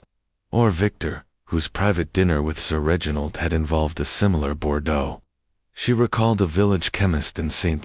Mary Mead, who had laced a tonic with strychnine, resealing the bottle with cunning precision. The cellar, she felt, held the key to the crime, but its secrets were stubborn. As she scanned the racks, her eyes caught a glint on the floor, half hidden beneath a crate. "Constable," she said, her voice calm but firm, "might you lift that crate for me?" Perkins, puzzled but compliant, set the lantern down and heaved the crate aside, revealing a small glass vial, no larger than a thimble, its stopper missing. Miss Marple knelt, careful not to touch it, and inhaled gently. The faint, acrid scent of almonds confirmed her suspicion. Cyanide. "Good heavens," she murmured, her mind flashing to the gala's shattered glass and Sir Reginald's final gasp. Perkins, wide-eyed, reached for the vial, but she held up a hand. "Best leave it, Constable. The inspector will want it untouched. But do note its position, won't you?" The vial was monogrammed with a delicate V, etched in silver, and Miss Marple's thoughts turned immediately to Victor Blaine. Was it his, carelessly dropped in a moment of panic? Or was it a deliberate plant, meant to incriminate him? She recalled the St. Mary Mead scandal, where a monogrammed handkerchief had been left at a burglary scene, only to prove a red herring. The V was too convenient, she decided, but its presence was a clue, one that demanded further scrutiny. "Curious, isn't it?" she said, rising with a slight wince. "Such a small thing, left in such a place. Almost as if someone wanted it found." Perkins, now alert, scribbled in his notebook, his earlier skepticism replaced by a grudging respect. "I'll tell the inspector, ma'am. This could be something." Miss Marple nodded, her face a mask of mild surprise, though her mind was already sifting possibilities. The vial's location, near the Bordeaux rack, suggested a connection to the tampered bottle, but the monogram raised questions. Victor, with his polished charm, seemed too careful for such a blunder. Yet his charity, Hope's Haven, was at the heart of Sir Reginald's fatal inquiries. Clara, Henry, or Lydia could have planted it, each with their own reasons to deflect suspicion. The cellar, she realized, was not just a storage room, but a stage, where the poisoner had set their scene as they ascended the stairs. Miss Marple paused, her gaze lingering on the cellar's shadows. "Tell me, Constable," she said, her tone conversational, "who has keys to this door?" "Mr. Grayson, of course, but anyone else?" Perkins hesitated, then replied, "The butler, Miss Mead, and the chef, I think. Henry's got a set for deliveries, though he swears he never uses 'em. The staff say the cellar's locked tight, except when Sir Reginald or Miss Mead go down." This confirmed her earlier observation of the kitchen keys, and she filed the detail away, alongside the scratched cork and the vial's monogram, back. In the corridor, Miss Marple thanked Perkins, who hurried off to report the find, and made her way to the library, where a fire promised warmth for her chilled bones. The vial, she mused, was a turning point. a tangible link to the poisoner's hand, but its meaning was ambiguous. In St. Mary Mead, a dropped locket had once led to a killer, but only after sifting through layers of misdirection. Victor remained her chief suspect, his facade cracking under Sir Reginald's scrutiny. But Clara's devotion, Henry's pride, and Lydia's ambition could not be dismissed. The cellar had yielded a clue, but it also deepened the mystery, its shadows hiding truths that required more light. As she settled by the library fire, Miss Marple's thoughts turned to the next steps. She would speak with the butler about the cellar's access, and with the footman who had brought the Bordeaux to the gala. The vicar's wife, with her ear for local gossip, might know of Victor's reputation or any tensions within the manor's staff. The clue in the cellar, like a knot in her knitting, demanded careful unraveling, and Miss Marple, with her quiet persistence, was determined to see it through. The truth, she knew, was close, lurking in the manor's depths, and she would find it, one stitch at a time. Chapter 8. The Fractured Alibis. The grand dining hall of Greystone Manor, so vibrant during the gala, now stood as a somber monument to Sir Reginald Harrow's final moments. Its long mahogany table, stripped of its fine linens, bore only a few scattered papers and a constable's notebook, while the chandeliers above cast a muted glow, their light dulled by the weight of the tragedy. Miss Jane Marple, seated near the hall's edge in a high-backed chair, observed the scene with her usual quiet intensity, her knitting untouched in her reticule. The discovery of the cyanide vial in the cellar, with its tantalizing V monogram, had sharpened her focus, but it also deepened the mystery, raising questions about who had access to the poison and why it had been left so conveniently. Inspector Crane, his lean face etched with fatigue, had called the four suspects Clara Mead, Henry Dubois, Lydia Harrow, and Victor Blaine back to the dining hall to review their alibis, and Miss Marple invited to observe, as a courtesy. To the vicar, sat poised to catch any slip that might unravel the truth. The hall was cold, the October chill seeping through the tall windows, and a faint draught stirred the heavy velvet curtains. Inspector Crane stood at the table's head, his voice clipped as he addressed the group, who sat in a tense semicircle before him. "We've new evidence," he announced, his eyes scanning their faces. "A vial of cyanide, found in the cellar, near the Bordeaux rack. It's being tested for prints, but I need to hear your movements again, every detail. From the gala's start to the moment Sir Reginald collapsed." His tone brooked no evasion, and Miss Marple, her hands folded in her lap, noted the varied reactions. Clara's nervous fidgeting, Henry's scowl, Lydia's rigid composure, and Victor's studied calm. Each, she knew, had woven a story the previous night. But alibis, like village gossip, often frayed under scrutiny. Clara Mead, summoned first, rose unsteadily, her gray dress wrinkled from a sleepless night. Her hands clutched a handkerchief, its edges frayed, and her voice quavered as she spoke. "I was with the guests all evening," she said, her eyes darting to the inspector. "I greeted them, checked the seating, and then poured the wine for Sir Reginald's toast, just as I always did. I never left the dining hall." Her words were earnest, but Miss Marple caught a tremor in her voice, and her memory flicked to a waiter's comment the previous night, overheard in the drawing room, that Clara had slipped away briefly before the toast. Inspector Crane, consulting his notes, pressed her. "You're certain you didn't step out, Miss Mead? Not even to the kitchen or the cellar?" Clara's face paled, and she shook her head vehemently. "No, never. I was here, with everyone." Miss Marple's eyes narrowed slightly, though her expression remained serene. Clara's insistence was fervent, but the waiter's remarks suggested a gap in her story. Perhaps a moment when she could have accessed the cellar or tampered with the wine. In St. Mary Mead, a devoted seamstress had once lied about her whereabouts, to protect a lover, her alibi crumbling under gentle questioning. Clara's devotion to Sir Reginald was unquestioned, but devotion, Miss Marple knew, could drive one to desperate acts or to cover for another's. The vial's V monogram nodded her, but Clara's distress seemed too raw for a calculated frame. Still, the discrepancy in her alibi was a thread to tug.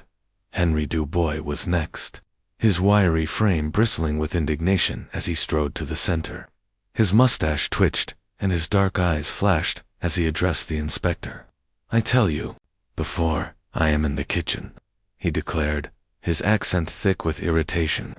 "All evening, I oversee the plates veloute, canard, tardive dish parfait. I do not go to the dining hall. I do not touch the wine. My staff, they bring it from the cellar, not me." His hands sliced the air, emphasizing his point, but Inspector Crane, unmoved, leaned forward. "Yet a sous chef claims you were seen near the cellar door, Monsieur Dubois, just before the toast. Care to explain?" Henry's face reddened, and he sputtered. "Lies.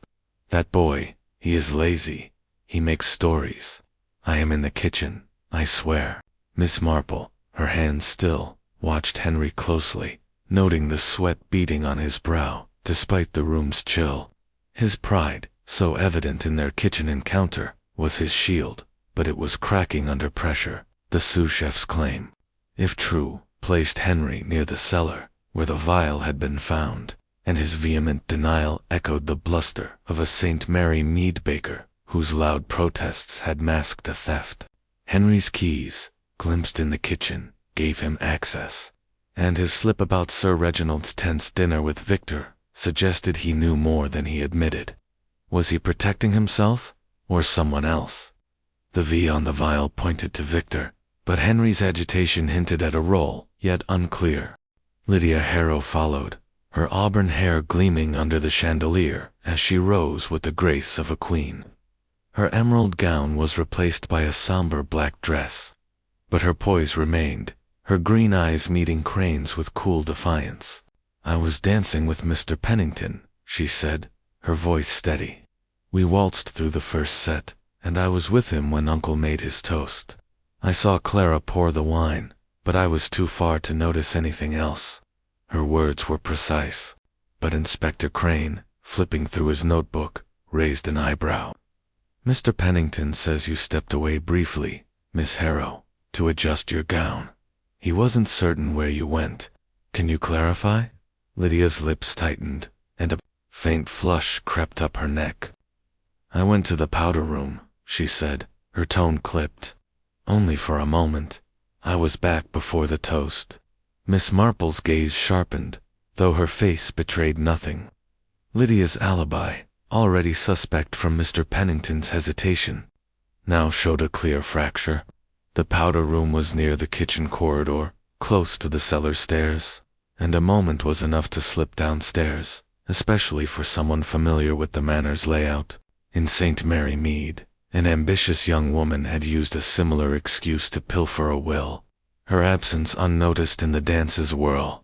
Lydia's ambition, tied to her inheritance, made her a plausible poisoner, but the vial's monogram complicated matters. Had she planted it to implicate Victor, whose charity threatened her uncle's legacy? Or was her absence innocent, a mere vanity?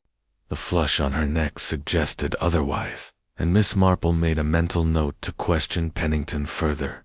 Victor Blaine was last, his silver-flecked hair and tailored coat lending him an air of effortless authority as he stood, his hands clasped behind his back. "I was mingling," he said, his voice smooth as velvet. "I spoke with guests, rallied support for the hospital fund, and chatted with Sir Reginald about its progress. I was nowhere near the wine, and I didn't see Clara pour it. My focus was on the crowd." His smile was disarming, but Inspector Crane's eyes narrowed. "No one can confirm your exact whereabouts, Mr. Blaine, during the toast. You were seen near the dining table earlier, but after that, you seemed to vanish. Any reason for that?" Victor's smile didn't waver, but his fingers twitched, a fleeting sign of unease. "I was circulating," he said. "A busy room, Inspector. People don't always notice." Miss Marple, her hands folded, studied Victor's composure, which held but showed faint cracks. His vague alibi, like the others, left room for doubt, and his proximity to the table earlier placed him close to the wine's path. The vial's V monogram screamed his name, yet Miss Marple, wary of obvious clues, suspected a frame.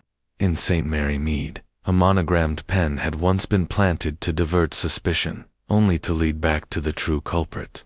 Victor's Charity, Hope's Haven, was the fulcrum of Sir Reginald's fatal inquiries, and his polished denial of involvement echoed the charm of a village swindler she had unmasked.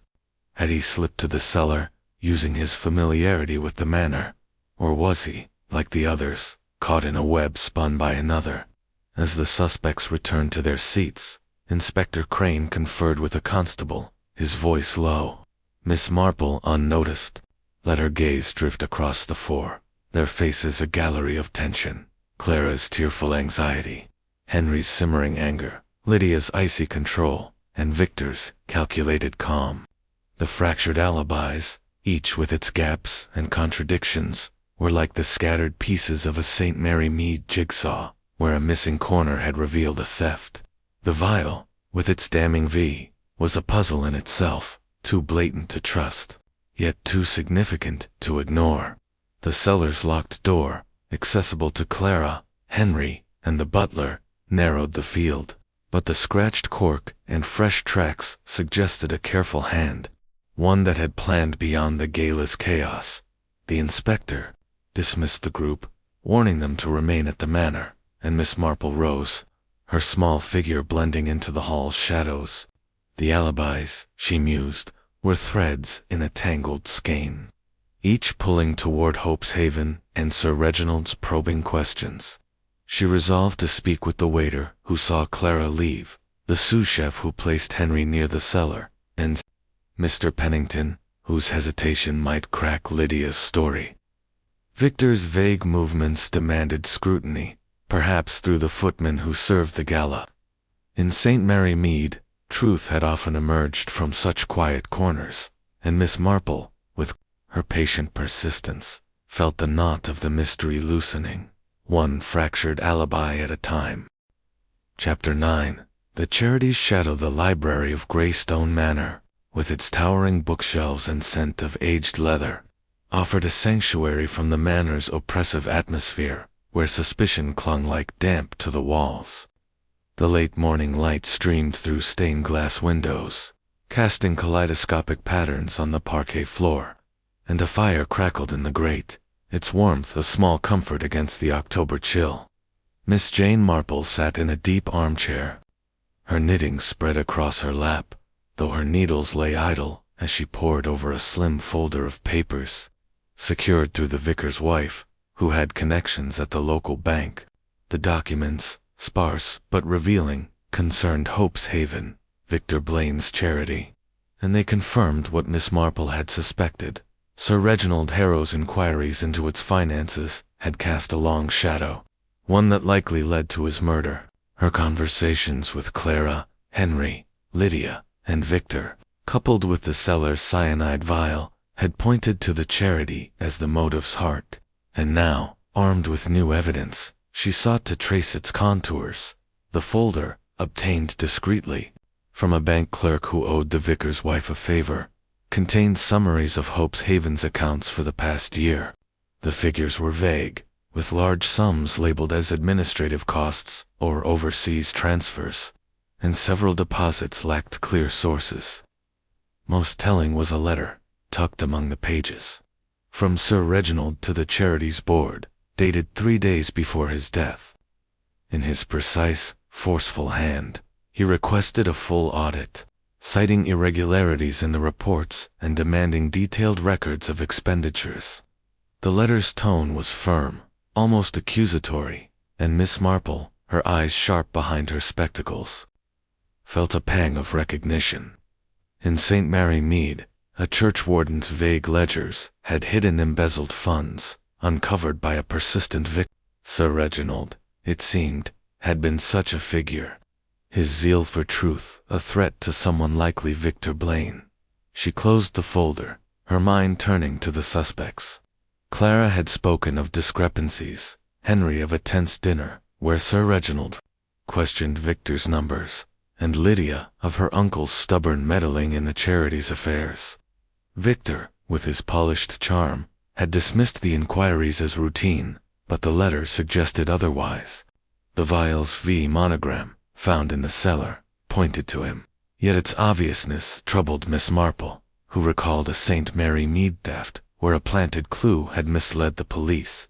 The fractured alibis, Clara's absence, Henry's proximity to the cellar, Lydia's powder room, excuse.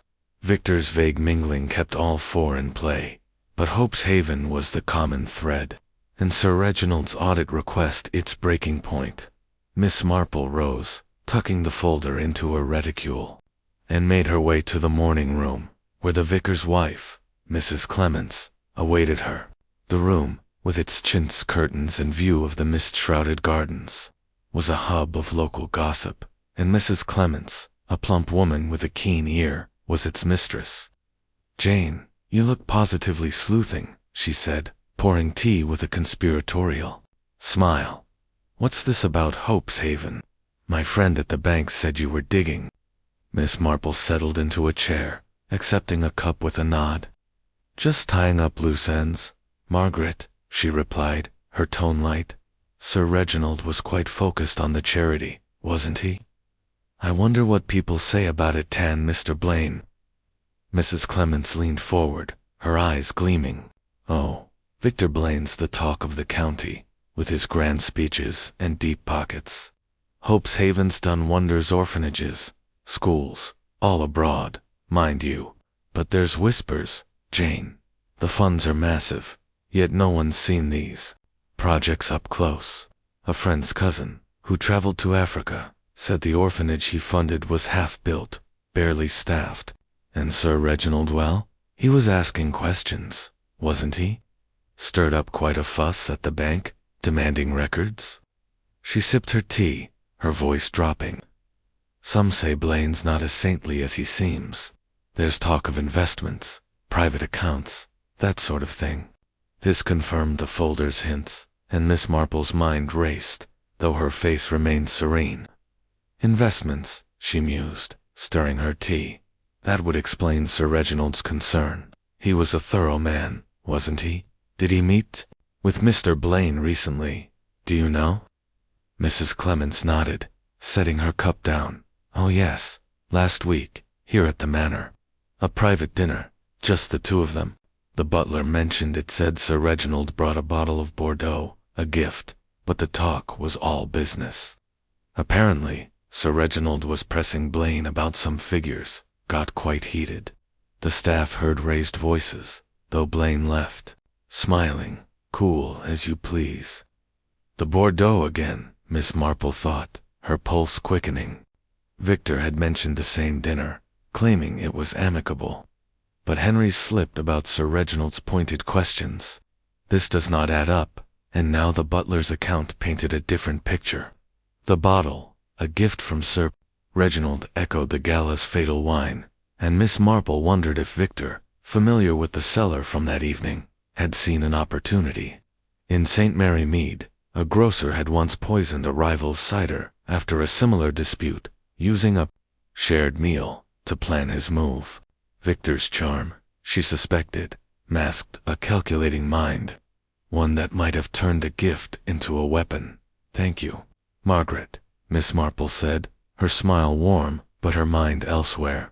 "You've been most helpful. People do talk, don't they, like in my village, where the smallest whisper can unravel a mystery." Mrs. Clements beamed, unaware of the gears turning in her friend's head, and Miss Marple excused herself, her steps carrying her to the manor's hall, where she paused by a window overlooking the drive. The mist was lifting, revealing the stark lines of the elms, and she felt the case's outlines sharpening, too. Hope's Haven's shadow loomed large, its vague accounts and Sir Reginald's audit request a motive for murder. But the poisoner's hand remained elusive. To test her theory, Miss Marple sought out the butler, Mr. Grisson, a stooped man with a face like weathered parchment Found polishing silver in the pantry. Mr. Grayson, she said, her voice gentle, I hate to trouble you, but I'm curious about Sir Reginald's dinner with Mr. Blaine last week. The staff mentioned a Bordeaux, such a thoughtful gift. Did Mr. Blaine show any interest in the cellar? Grayson paused, his cloth slowing. He did, ma'am, he said, his tone cautious. Sir Reginald took him down after dinner, showed him the racks. Mr. Blaine admired the collection, asked about the locks, said he might invest in a cellar himself. They were down there a good while. This was significant, and Miss Marple's heart quickened, though her face betrayed nothing. Victor's visit to the cellar gave him knowledge of its layout and access, perhaps even a chance to study the Bordeaux bottles. The scratched cork, the vial's proximity to the rack, now took on new weight. Had Victor, under the guise of admiration, planned his move, tampering with a bottle he knew would be used? Or had someone else aware of his visit used it to frame him? She thanked Grayson, her mind already turning to the footman who had brought the gala's wine. A lad named Tom, whom she found in the servants' hall, polishing boots. Tom, she said, settling onto a bench with a kindly smile. You fetched the Bordeaux for the gala, didn't you? Such a responsibility. Did you notice anything odd about the bottle? Tom, a gangly youth with a nervous grin, shook his head. No, ma'am. Miss Meade told me which one to get. Chateau Lafayette, 1908. It was sealed, looked right as rain. I took it straight to her in the dining hall. He hesitated, then added, though, the cork was a bit loose when I handed it over. I thought it was just old, but Miss Meade didn't say nothing. Miss Marple nodded, her suspicions about the tampered cork confirmed. Clara's role, or someone else's sleight of hand, was now critical, and she resolved to revisit the assistants. Story. As she returned to the library, Miss Marple's thoughts coalesced. Hope's Haven's murky finances, Sir Reginald's audit, and Victor's cellar visit formed a damning pattern, but the vials and the alibi's fractures kept Clara, Henry, and Lydia in play. The Charity's shadow, like a St. Mary Meade scandal, hid greed or fear, and Sir Reginald's death was its consequence. She would share the folder with Inspector Crane, urging a deeper look into Victor's accounts, and question Tom further about Clara's handling of the bottle. The truth, she felt, was near, lurking in the Charity's ledgers and the Manor's quiet corners, waiting for her patient hand to draw it into the light. Chapter 10. The Trappist set the twilight hour draped Greystone Manor in a veil of dusky blue, its turrets silhouetted against the sky streaked with fading amber. Inside, the library's warmth offered a refuge from the evening's chill, its fire casting a soft glow on the polished oak paneling and the rows of books that stood like silent sentinels. Miss Jane Marple, seated in her familiar armchair, her knitting a pretext for her presence, felt the weight of the case pressing upon her. The folder on Hope's Haven, the cyanide vial with its V monogram, the tampered cork, and the fractured alibis had woven an intricate web with Victor Blaine's Charity at its center. Yet the poisoner's identity remained elusive, hidden among Clara's devotion, Henry's pride, Lydia's ambition, and Victor's polished facade. Miss Marple, with her knack for unraveling human motives, knew that a direct approach would yield only more denials. A trap, subtle but firm, was needed to flush out the truth, and she had devised one, drawing on a tactic she had once used in St. Mary Meade to catch a pilfering CHURCHWARDEN. Inspector Crane, though initially skeptical of her involvement, had come to value her insights, and she found him in the dining hall, reviewing reports with a weary frown. His lean frame was slumped over a table strewn with notes, and the faint stubble on his jaw spoke of sleepless nights. "Inspector," Miss Marple said, her voice gentle as she approached, "I've been thinking about that vial from the cellar. It's a curious thing, isn't it? So neatly marked with a V. I wonder if we might use it to stir things up." Crane looked up, his eyes narrowing with cautious interest. Stir things up, Miss Marple. What do you have in mind? She smiled, her face a picture of harmless resolve. A little announcement, nothing more. If we say the vial bears fingerprints, it might prompt someone to act, perhaps to confess, or to make a mistake. People do, you know, when they're frightened. Crane rubbed his chin, considering her proposal. A bluff, then, he said, a grudging respect in his tone. It's risky, but we're at a standstill. The alibis are shaky, and the vials? Clean so far, no prints yet. If we claim otherwise, it could shake loose a lead. Miss Marple nodded, her eyes bright. Exactly, Inspector. In my village, a rumor about a stolen ring flushed out the thief in no time. Fear, you see, is a great revealer. Crane agreed, and they planned to gather the suspects in the library that evening, where the announcement would be made. Miss Marple suggested mentioning Sir Reginald's audit of Hope's Haven as well, to heighten the pressure on Victor, whose charity remained the motive's core. At 8 o'clock, the library was a tableau of tension, its air thick with the scent of wood smoke and unspoken fears. The four suspects, Clara Meade, Henry Dubois, Lydia Harrow, and Victor Blaine, sat in a loose circle, their faces lit by the fire's flickering glow. Clara, her hands twisting a fresh handkerchief, looked on the verge of collapse, her eyes red and haunted. Henry, his mustache bristling, sat with arms crossed, his indignation barely contained. Lydia, in a severe black dress, maintained her icy poise, though her fingers gripped the armrests tightly. Victor, leaning back in his chair, exuded calm, his silver-flecked hair gleaming, but his gray eyes were watchful, like a hawk assessing a threat. Inspector Crane stood by the mantel, his notebook in hand, while Miss Marple, unobtrusive in her corner, observed each reaction, her mind as sharp as the needles in her reticule. Crane cleared his throat, his voice cutting through the silence. "We've made progress," he announced, his tone measured but firm. "The vial of cyanide found in the cellar has been examined, and we've identified fingerprints. We're cross-checking them now, but it's only a matter of time before we have a match." He paused, letting the words sink in, and Miss Marple's eyes darted across the group. Clara gasped, her handkerchief pressed to her mouth, her shoulders trembling. Henry's scowl deepened, and he muttered something in French, his hands clenching into fists. Lydia's face remained impassive, but her knuckles whitened, a faint crack in her composure. Victor's smile flickered, but he leaned forward, his voice smooth. "Fingerprints. That's promising, Inspector. I trust you'll share the results soon."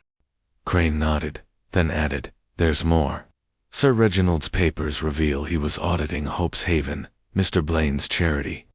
He found irregularities, significant ones, and was set to confront the board. This audit, we believe, is tied to his death." The effect was immediate. Clara's eyes widened, and she glanced at Victor, her fear palpable. Henry shifted, his gaze flicking to the door as if plotting an escape. Lydia's lips parted, a fleeting look of calculation crossing her face before she masked it. Victor's composure held, but his jaw tightened, and his fingers, resting on his knee, twitched to tell, Miss Marple noted with quiet satisfaction. In St. Mary Mead, a similar ruse about a forged check had prompted a guilty clerk to confess, and she hoped this trap would yield a similar result. "That's all for now," Crane concluded, his eyes scanning the group. "You're to remain at the manor until we have answers. I suggest you consider your statements carefully."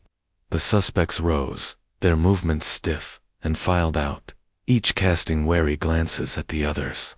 Clara lingered, her sobs breaking. The silence, and Miss Marple approached, her voice soft. "My dear, you're quite overwrought. Would you like some tea?" Clara shook her head, her eyes brimming. "I didn't do it, Miss Marple," she whispered, "but I knew about the audit. Sir Reginald told me it was serious. I should have stopped him." Her words, raw and unguarded, confirmed her knowledge but not her guilt, and Miss Marple patted her arm, filing the confession away. Henry, passing by, muttered to a constable about foolish accusations, his agitation betraying his unease. Lydia, gliding toward the hall, paused to adjust her shawl, her eyes meeting Victor's for a split second. Look Miss Marple caught, its meaning unclear, but significant. Victor, the last to leave, lingered by the mantel, his smile returning. As he addressed Crane, "A bold move, Inspector," he said, his tone almost playful. "I look forward to the truth coming out. Good evening." His departure was unhurried, but Miss Marple noted the tension in his shoulders, a sign that the trap had rattled him. As the library emptied, Crane turned to Miss Marple, his brow furrowed. "Well, Miss Marple, your bluff's got them jumpy." "What now?" She smiled, her face serene but her mind racing. "We watch, Inspector. In my village, a trap like this once made a poacher bolt, and we caught him at the gate. Someone will act perhaps tonight." Crane nodded, assigning constables to monitor the suspect's movements. And Miss Marple retired to her guest room, her thoughts on the evening's reactions. Clara's fear, Henry's anger, Lydia's calculation, and Victor's strained calm.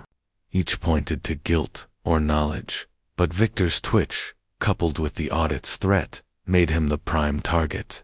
The Bordeaux dinner, the cellar visit, and the tampered cork all circled back to him. Yet the vial's V remained too neat, a possible frame by another hand, before retiring. Miss Marple spoke with the vicar's wife, who had overheard a maid's gossip about Victor's late-night walks around the manor, suggesting he knew its passages well. This strengthened her suspicion of his access to the cellar, but she needed more, perhaps a witness to his movements during the gala. She resolved to question the footman Tom again, and to press Lydia about her glance at Victor, which hinted at a connection. In St. Mary Mead, a shared look between conspirators had once cracked a theft, and Miss Marple felt the same undercurrent here. The trap was set, its jaws poised, and she sensed the poisoner, cornered by fear, would soon make a move, revealing the hand that had poured death into Sir Reginald's glass. Chapter 11. The Confession. The night enveloped Greystone Manor in a shroud of inky darkness, broken only by the faint glow of lanterns along the drive and the occasional flicker of candlelight from within. The tension that had simmered since Miss Jane Marple's trap in the library now pulsed like a living thing, its presence felt in the creak of floorboards and the hushed whispers of the staff. Miss Marple, seated by her guest room's small window, her shawl draped over her shoulders, gazed out at the shadowed gardens, her mind alert despite the late hour. The announcement of the vial's fingerprints and Sir Reginald Harrow's audit of Hope's Haven had rattled the suspects Clara Mead, Henry Dubois, Lydia Harrow, and Victor Blanand. She sensed the poisoner, cornered by fear, was poised to act. In St. Mary Mead, a similar ruse had once driven a guilty shopkeeper to flee, revealing his theft, and Miss Marple, with her patient vigilance, awaited a similar misstep now. Inspector Crane, acting on her suggestion, had stationed constables at key points around the manor, their eyes trained on the suspect's movements. Miss Marple, though officially uninvolved, had shared her observations with the inspector, emphasizing Victor's strained composure and the Charity's damning irregularities. The tampered Bordeaux cork, the cyanide vial with its V monogram, and Victor's visit to the cellar during his dinner with Sir Reginald formed a compelling case. Yet the vial's obviousness and the others' fractured alibis kept her cautious. Clara's tearful admission of knowing about the audit, Henry's proximity to the cellar, and Lydia's fleeting glance at Victor suggested layers of complicity or concealment, and Miss Marple, like a knitter untangling a knot, sought the thread that would unravel the truth. Her vigil was rewarded just past midnight, when a soft knock at her door heralded Constable Perkins, his lantern casting a jittery glow. "Miss Marple," he whispered, his face flushed with urgency. "The inspector needs you. Mr. Blaine's been caught trying to leave the manor. Slipped out through the servants' entrance with a bag. They're holding him in the study. Miss Marple's heart quickened, though her expression remained serene. Thank you, Constable, she said, rising with a spryness that belied her years. I'll come at once. She donned her coat, her mind racing. Victor's flight, so soon after the trap, was a confession of sorts, but she needed words, not actions, to seal the case. In St. Mary Mead, a fleeing poacher had been caught, but only his admission had convicted him. The study, where she had probed Victor's facade days earlier, was now a scene of controlled chaos. Inspector Crane stood by the desk, his lean frame taut with resolve, while two constables flanked Victor Blaine, who sat in a chair, his tailored coat rumpled and his silver-flecked hair disheveled. A leather satchel lay open on the floor, revealing papers, a passport, and a bundle of bank notes, evidence of planned escape. Victor's face, once a mask of charm, was drawn, his gray eyes darting between Crane and the door, though his voice retained a trace of defiance. This is absurd, Inspector, he said, his tone clipped. I was merely taking a late walk, clearing my head. Surely that's not a crime. Miss Marple, slipping into the room unnoticed, settled into a cornered chair, her small figure blending into the shadows. Crane, ignoring Victor's protest, held up a document from the satchel, a financial statement for Hope's Haven, marked with Sir Reginald's annotations. A walk, Mr. Blaine, he said, his voice hard, with forged papers, and enough cash to vanish abroad. These notes show Sir Reginald was on to you millions, siphoned from the charity into private accounts. He was set to expose you, wasn't he? Victor's jaw tightened, and for a moment, his composure cracked, a flicker of fear crossing his face. Miss Marple, her hands folded, noted the reaction, recalling a St. Mary Mead swindler whose bravado had crumbled under similar evidence. Crane pressed on, his voice relentless. The vial in the cellar, the tampered Bordeaux, the audited, all points to you. Sir Reginald's death stopped his investigation, didn't it? And those fingerprints we mentioned were close to a match. The bluff, Miss Marple's idea, hit its mark. Victor's hands clenched, and he leaned forward, his voice low but strained. You've nothing on me, Inspector. The vial's a plant, anyone could have left it. Clara, Henry, Lydia, they all had access. Why focus on me? His deflection was desperate, and Miss Marple's eyes sharpened, catching the shift from denial to accusation. In her village, a cornered thief had tried the same, pointing fingers to muddy the waters. She spoke then, her voice soft but clear, cutting through the tension like a needle through cloth. Mr. Blaine, she said, you're quite right that others had access, but it was your charity, wasn't it? Sir Reginald's audit threatened everything, your reputation, your wealth. That dinner last week, when he brought the Bordeaux, you saw the cellar, learned its ways, and the Gala's wine, so carefully chosen, was your chance, wasn't it? Victor's head snapped toward her, his eyes blazing, but she continued, her tone gentle as a grandmother's. I've seen it before, in my village. A man like you, so admired, but pushed too far by a truth he couldn't face. It's hard, isn't it, when secrets unravel? The room fell silent, save for the fire's crackle and the distant howl of the wind. Victor's shoulders slumped, and for a moment, he stared at the floor, his hands trembling. Then, with a bitter laugh, he looked up, his voice raw. You're clever, Miss Marple, I'll give you that. Yes, Sir Reginald was a problem. Hope's Haven was. Not what it seemed. I borrowed funds, invested them good intentions. You understand, but the returns weren't as planned. He found out, demanded an audit. I couldn't let him ruin me.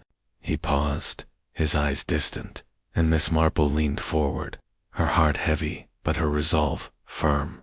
The wine? She prompted, her voice steady. You tampered with it, didn't you? Victor nodded, a single, jerky motion. At the dinner, I saw how he chose his bottles. I bought cyanide easy enough, with connections. The gala was perfect chaos, distraction. I slipped into the cellar days before, laced the Bordeaux, resealed it with a cork I'd prepared. No one noticed. Clara poured it, oblivious.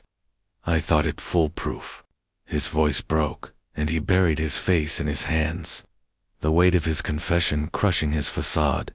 Crane, his face grim, signaled the constables, who stepped forward to restrain Victor. "Victor Blaine, you're under arrest for the murder of Sir Reginald Harrow," he said, his voice formal but laced with disgust. As Victor was led away, his head bowed. Miss Marple remained seated, her expression somber. There was no triumph in her, only a quiet sadness for the frailty of human greed. In St. Mary Mead, a poisoner's confession had ended a similar tragedy. But the cost lives broken, trust shattered never lessened the sting. Crane approached her, his notebook closed. "You were right, Miss Marple," he said, his tone grudgingly admiring. "That bluff about the fingerprints did it. We'd have got him eventually, but you sped things up." She smiled faintly, her eyes distant.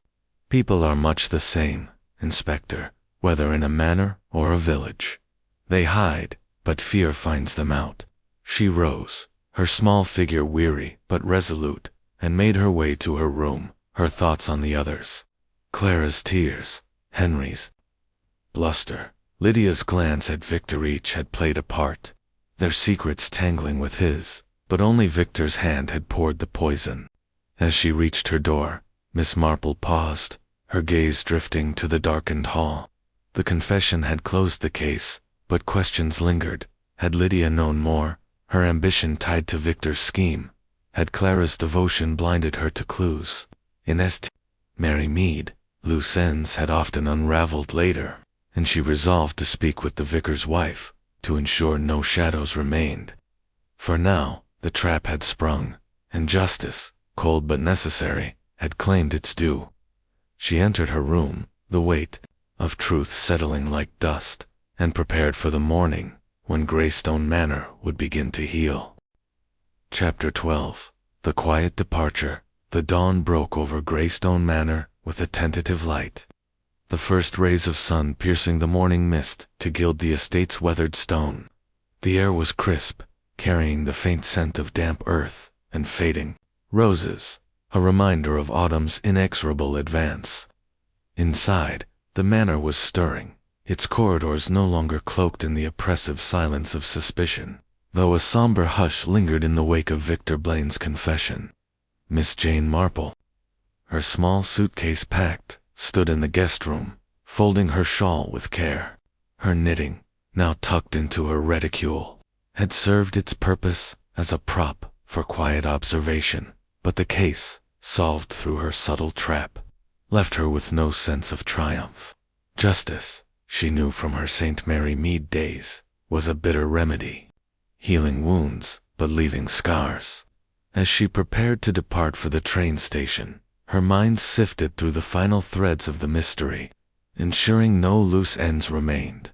The manor's great hall, with its vaulted ceiling and portraits of Harrow ancestors, was nearly empty, save for a few servants clearing the last of the gala's remnants.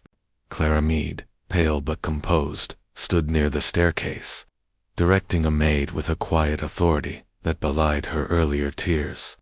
Henry Dubois, his mustache less bristling, was back in his kitchen, the clatter of pans signaling a return to routine.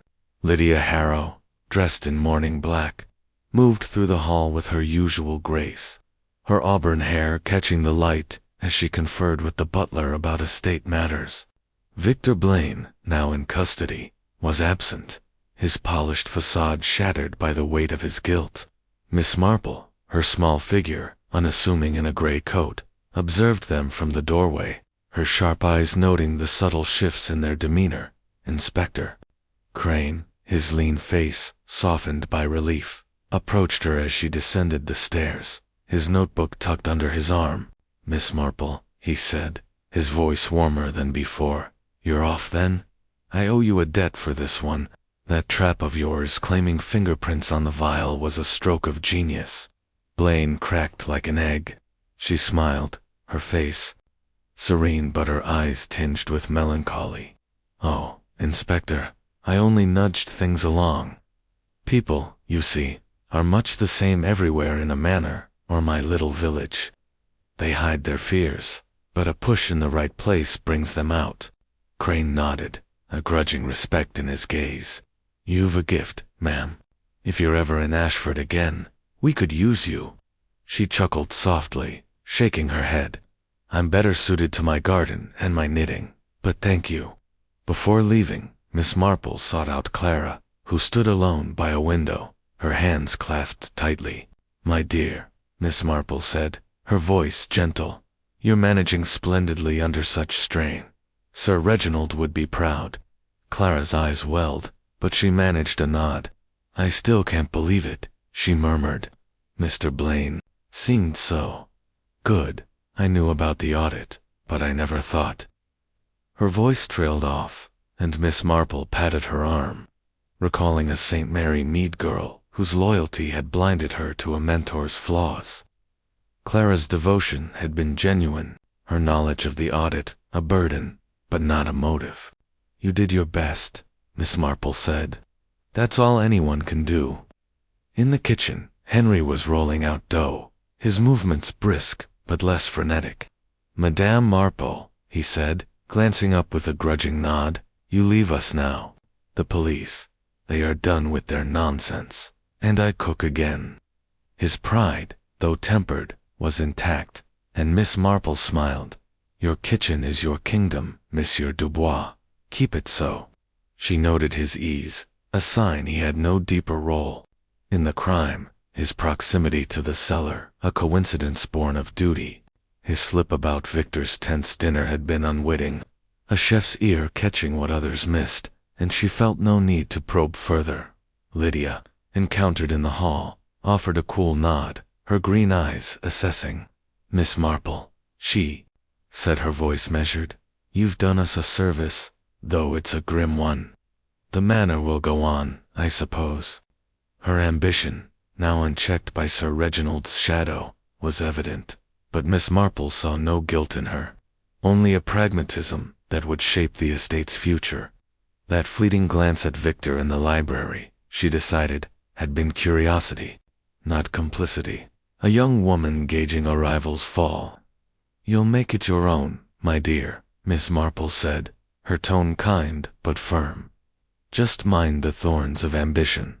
Lydia's lips twitched, as if acknowledging the warning, and she turned away, her steps echoing on the marble floor. The vicar's wife, Mrs. Clements, met Miss Marple at the manor's entrance, her plump face alight with gratitude. "Jane, you're a marvel," she said, pressing her hand. "The county's buzzing, but you've put it right. Was it really all about that charity?" Miss Marple nodded, her reticule swinging gently. "Money, Margaret, and the fear of losing it. It's an old story, even in St. Mary Mead." She declined to elaborate, her thoughts on the folder of Hope's Havens accounts, now in Crane's hands, which would likely expose Victor's embezzlement in full. The vicar's wife, sensing her reserve, offered a carriage to the station, but Miss Marple preferred to walk. The mile to Ashford, a chance to clear her mind. The gravel drive crunched under her sensible shoes, and the mist, thinning now, revealed the stark beauty of the manor's grounds. Miss Marple's thoughts lingered on the case's resolution. Victor's confession, cyanide in the Bordeaux, resealed with a forged cork, had tied the clues together. The tampered bottle, the vial, the audit's threat. Yet the V monogram, she mused, had been a stroke of luck. Its presence, perhaps, a careless error rather than a frame, as Victor's haste to flee suggested panic, not cunning. Clara's tears, Henry's bluster, and Lydia's glance had been distractions, their motives real, but not murderous. In St. Mary Mead, a poisoner's confession had ended a similar tale, but the human cost trust broken, lives altered, never faded, at the station. The train to London puffed steam, its whistle a sharp note in the quiet morning. Miss Marple boarded, settling into a compartment with her novel, a detective story she found less engaging than the real thing, as the manor receded, its turrets swallowed by the mist. She opened the book, but did not read, her mind on the poisoned wine and the frailty it revealed. Justice was done, but human nature, she knew, would spin new webs, in manors or villages, wherever greed and fear took root.